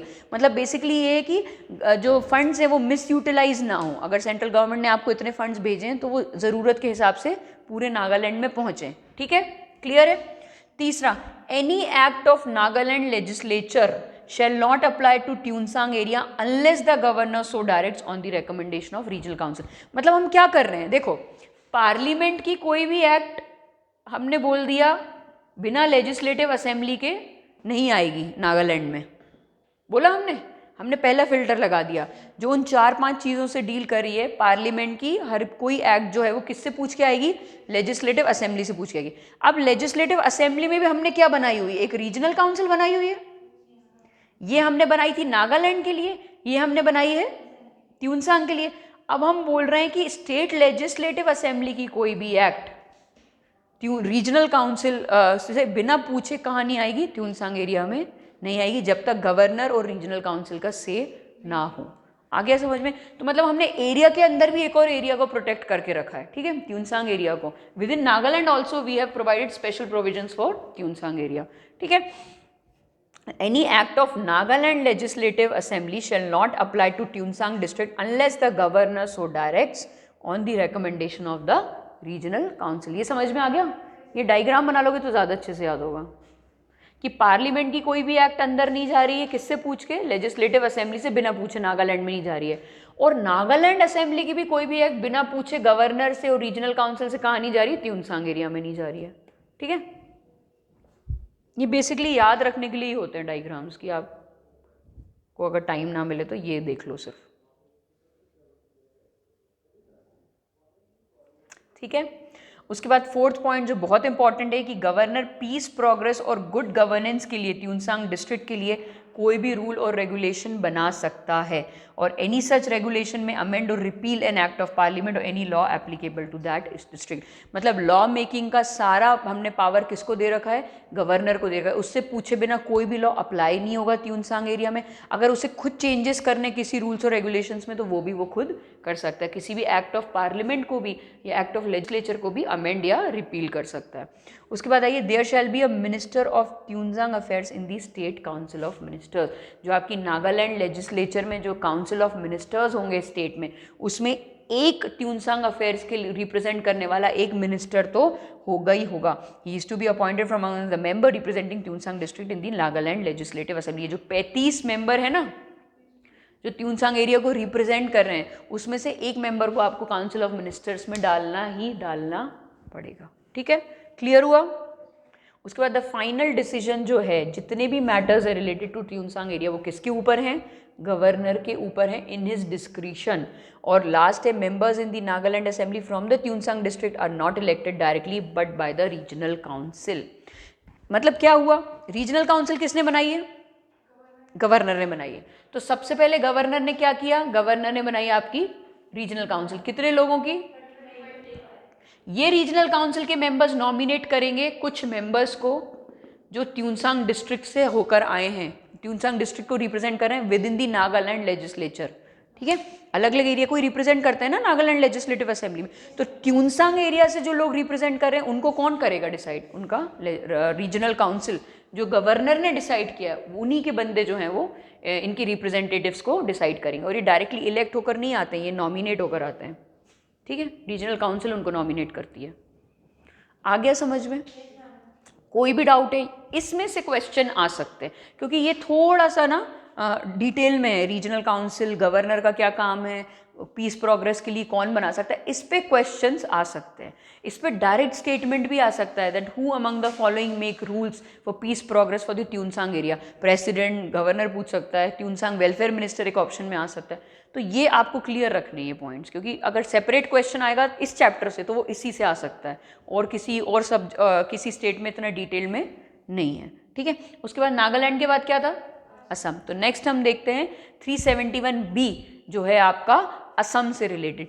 इसमें हमने गवर्नर की जगह किसको दे दिया है पावर? प्रेसिडेंट को दे दिया है। ठीक है, नागालैंड के केस में हमने किसको दिया था? गवर्नर को दिया था। इसके केस में हमने प्रेसिडेंट को ये पावर दे दिया है। Under article 371B the president is empowered to provide for the creation of a committee of Assam Legislative Assembly consisting of the members elected from the tribal areas of the state and such other members as he may specify। यहाँ पे क्या problem है state की? Tribal issues. ठीक है, tribal की to protect the interest of the tribal people. इसमें हमने असम के केस में, मैंने उस दिन भी बताया था, याद आ रहा होगा आपको, ATMM असम के केस में प्रेसिडेंट को है और TMM के केस में गवर्नर को है, ये बताया था मैंने आपको। ठीक है, तो इसमें हमने प्रेसिडेंट को दे रखा है कि भाई प्रेसिडेंट के पास पावर है कि वो एक कमिटी बनाएगा लेजिस्लेटिव असेंबली के अंदर, और उस कमिटी में जितने मेंबर्स उसे इलेक्ट करने हैं, कैसे करने हैं, ट्राइबल एरिया से वो खुद डिसाइड कर सकता है। क्लियर? फिर आइए 371C। किसका है 371C? मणिपुर का। ये क्वेश्चन आ सकता है, ठीक है ना, कि कौन सा आर्टिकल किस स्टेट का है। ठीक है, अब 371C देख लेते हैं एक बार। यहां पे भी हमने प्रेसिडेंट को दिया हुआ है, the president is authorised to provide for the creation of a committee of the Manipur legislative assembly consisting of members elected from the hill areas of the state. वहां पे ट्राइबल एरियाज से रिलेटेड था, यहाँ पे हिली एरियाज से related है। तो एक कमिटी बनाई जा सकती है उस लेजिस्लेटिव असेंबली के अंदर, और उस मेंबर को कैसे इलेक्ट करना है वो पावर हमने दिया है प्रेसिडेंट को। President can also direct, apart from president, president governor को डायरेक्ट कर सकता है कि उस प्रॉपर उस कमिटी की फंक्शनिंग सही तरह से हो रही है नहीं हो रही है, उस पर आप चेक रखो। ठीक है, तो कमिटी तो बनाएगा कौन? प्रेसिडेंट, लेकिन उसकी फंक्शनिंग पे चेक रखने का काम प्रेसिडेंट किसको दे सकता है? गवर्नर को दे सकता है। The governor should submit an annual report. अगर गवर्नर को डेलीगेट किया गया है ये पावर, तो वो हर साल रिपोर्ट सबमिट करेगा related to the administration of these hilly areas. और चौथा है the central government can give directions to the state government as to the administration of the hilly area. Central government direction दे सकता है, बता सकता है कि भाई हम अगर आपको फंड्स दे रहे हैं तो उसको इस तरह से यूज़ कीजिए, रोड्स को इस तरह से कंस्ट्रक्ट कराइए, सेंसिटाइजेशन के लिए इस तरह से अवेयरनेस फैलाई। तो इन सब से रिलेटेड सेंट्रल गवर्नमेंट डायरेक्शंस किसको दे सकता है? स्टेट गवर्नमेंट को दे सकता है। मतलब प्राइमरीली हमने ये किसको पावर दिया? असम के मणिपुर के केस में भी प्रेसिडेंट को। फिर प्रेसिडेंट कमिटी तो बनाएगा, लेकिन उसकी फंक्शनिंग को देखने के लिए प्रेसिडेंट अपना फंक्शन किसको डेलीगेट कर सकता है? गवर्नर को। अगर डेलीगेट किया है तो गवर्नर की क्या रिस्पॉन्सिबिलिटी है? हर साल रिपोर्ट सबमिट करने की। ठीक है, प्रेसिडेंट को। आ गया समझ में? कोई डाउट है? तो ये हो गया आपका 371C। अब आइए 371D और 371E जो डील करता है, पहले आंध्र प्रदेश से डील करता था, फिर उसके बाद जब 2014 में तेलंगाना बना तो अभी आंध्र प्रदेश एंड तेलंगाना के आर्टिकल्स हैं, D and E दोनों। ठीक है, अब वहां पे क्या इशू है आंध्र प्रदेश में? हमने अभी पढ़ा, वहाँ पे सन्स ऑफ द सॉइल की बहुत इंपॉर्टेंस है। वहाँ पे भाई कि जो हमारे इंडिजिनस लोग हैं, नेटिव लोग हैं, उनको ज़्यादा opportunities in terms of employment, in terms of jobs, in terms of education मिलना चाहिए। इसीलिए हमने फंडामेंटल राइट्स में भी इसको एक्सेप्शन में रखा है, आर्टिकल 16 में। याद आ रहा होगा आपको, मैंने आपको जब फंडामेंटल राइट्स पढ़ाया था तब बताया था कि सिर्फ आंध्र प्रदेश और तेलंगाना ऐसे स्टेट हैं जहाँ पे ओरिजिनल जो वहाँ के नेटिव हैं उनको कट ऑफ भी कम लगता है, एम्प्लॉयमेंट भी आसानी से मिल जाती है, पब्लिक एम्प्लॉयमेंट। तो ये सिर्फ 2 स्टेट्स हैं। इनके केसेस चल रहे हैं सुप्रीम कोर्ट में, लेकिन यहाँ पे पॉलिटिक्स इतनी स्ट्रांग है कि वो केसेस रिजॉल्व नहीं हो पा रहे हैं, और रिजर्वेशन भी उनको ज़्यादा मिल रहा है, सब कुछ चल रहा है वहाँ पे। ठीक है, आंध्र प्रदेश एंड तेलंगाना।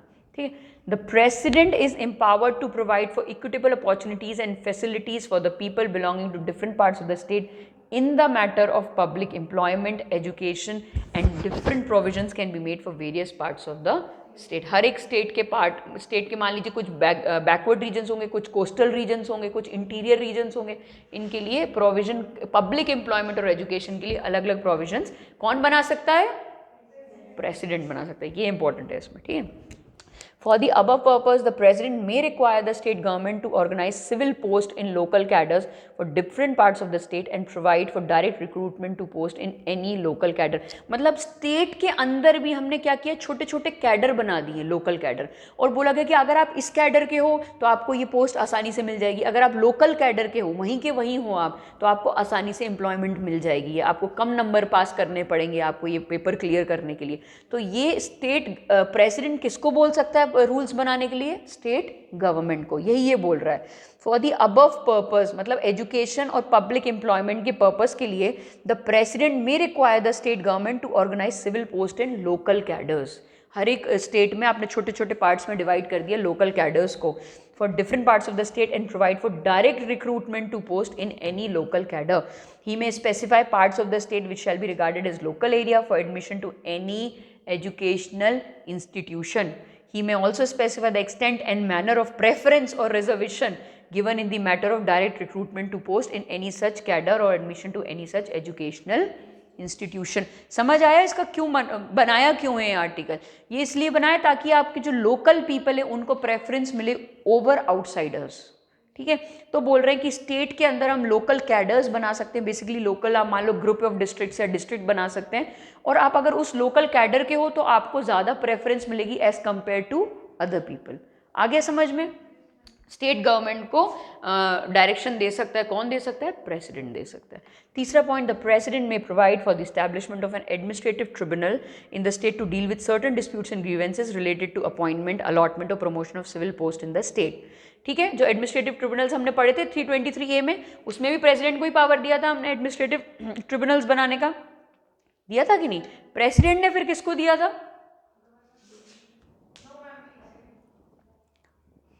323A जो हमने पढ़ा था,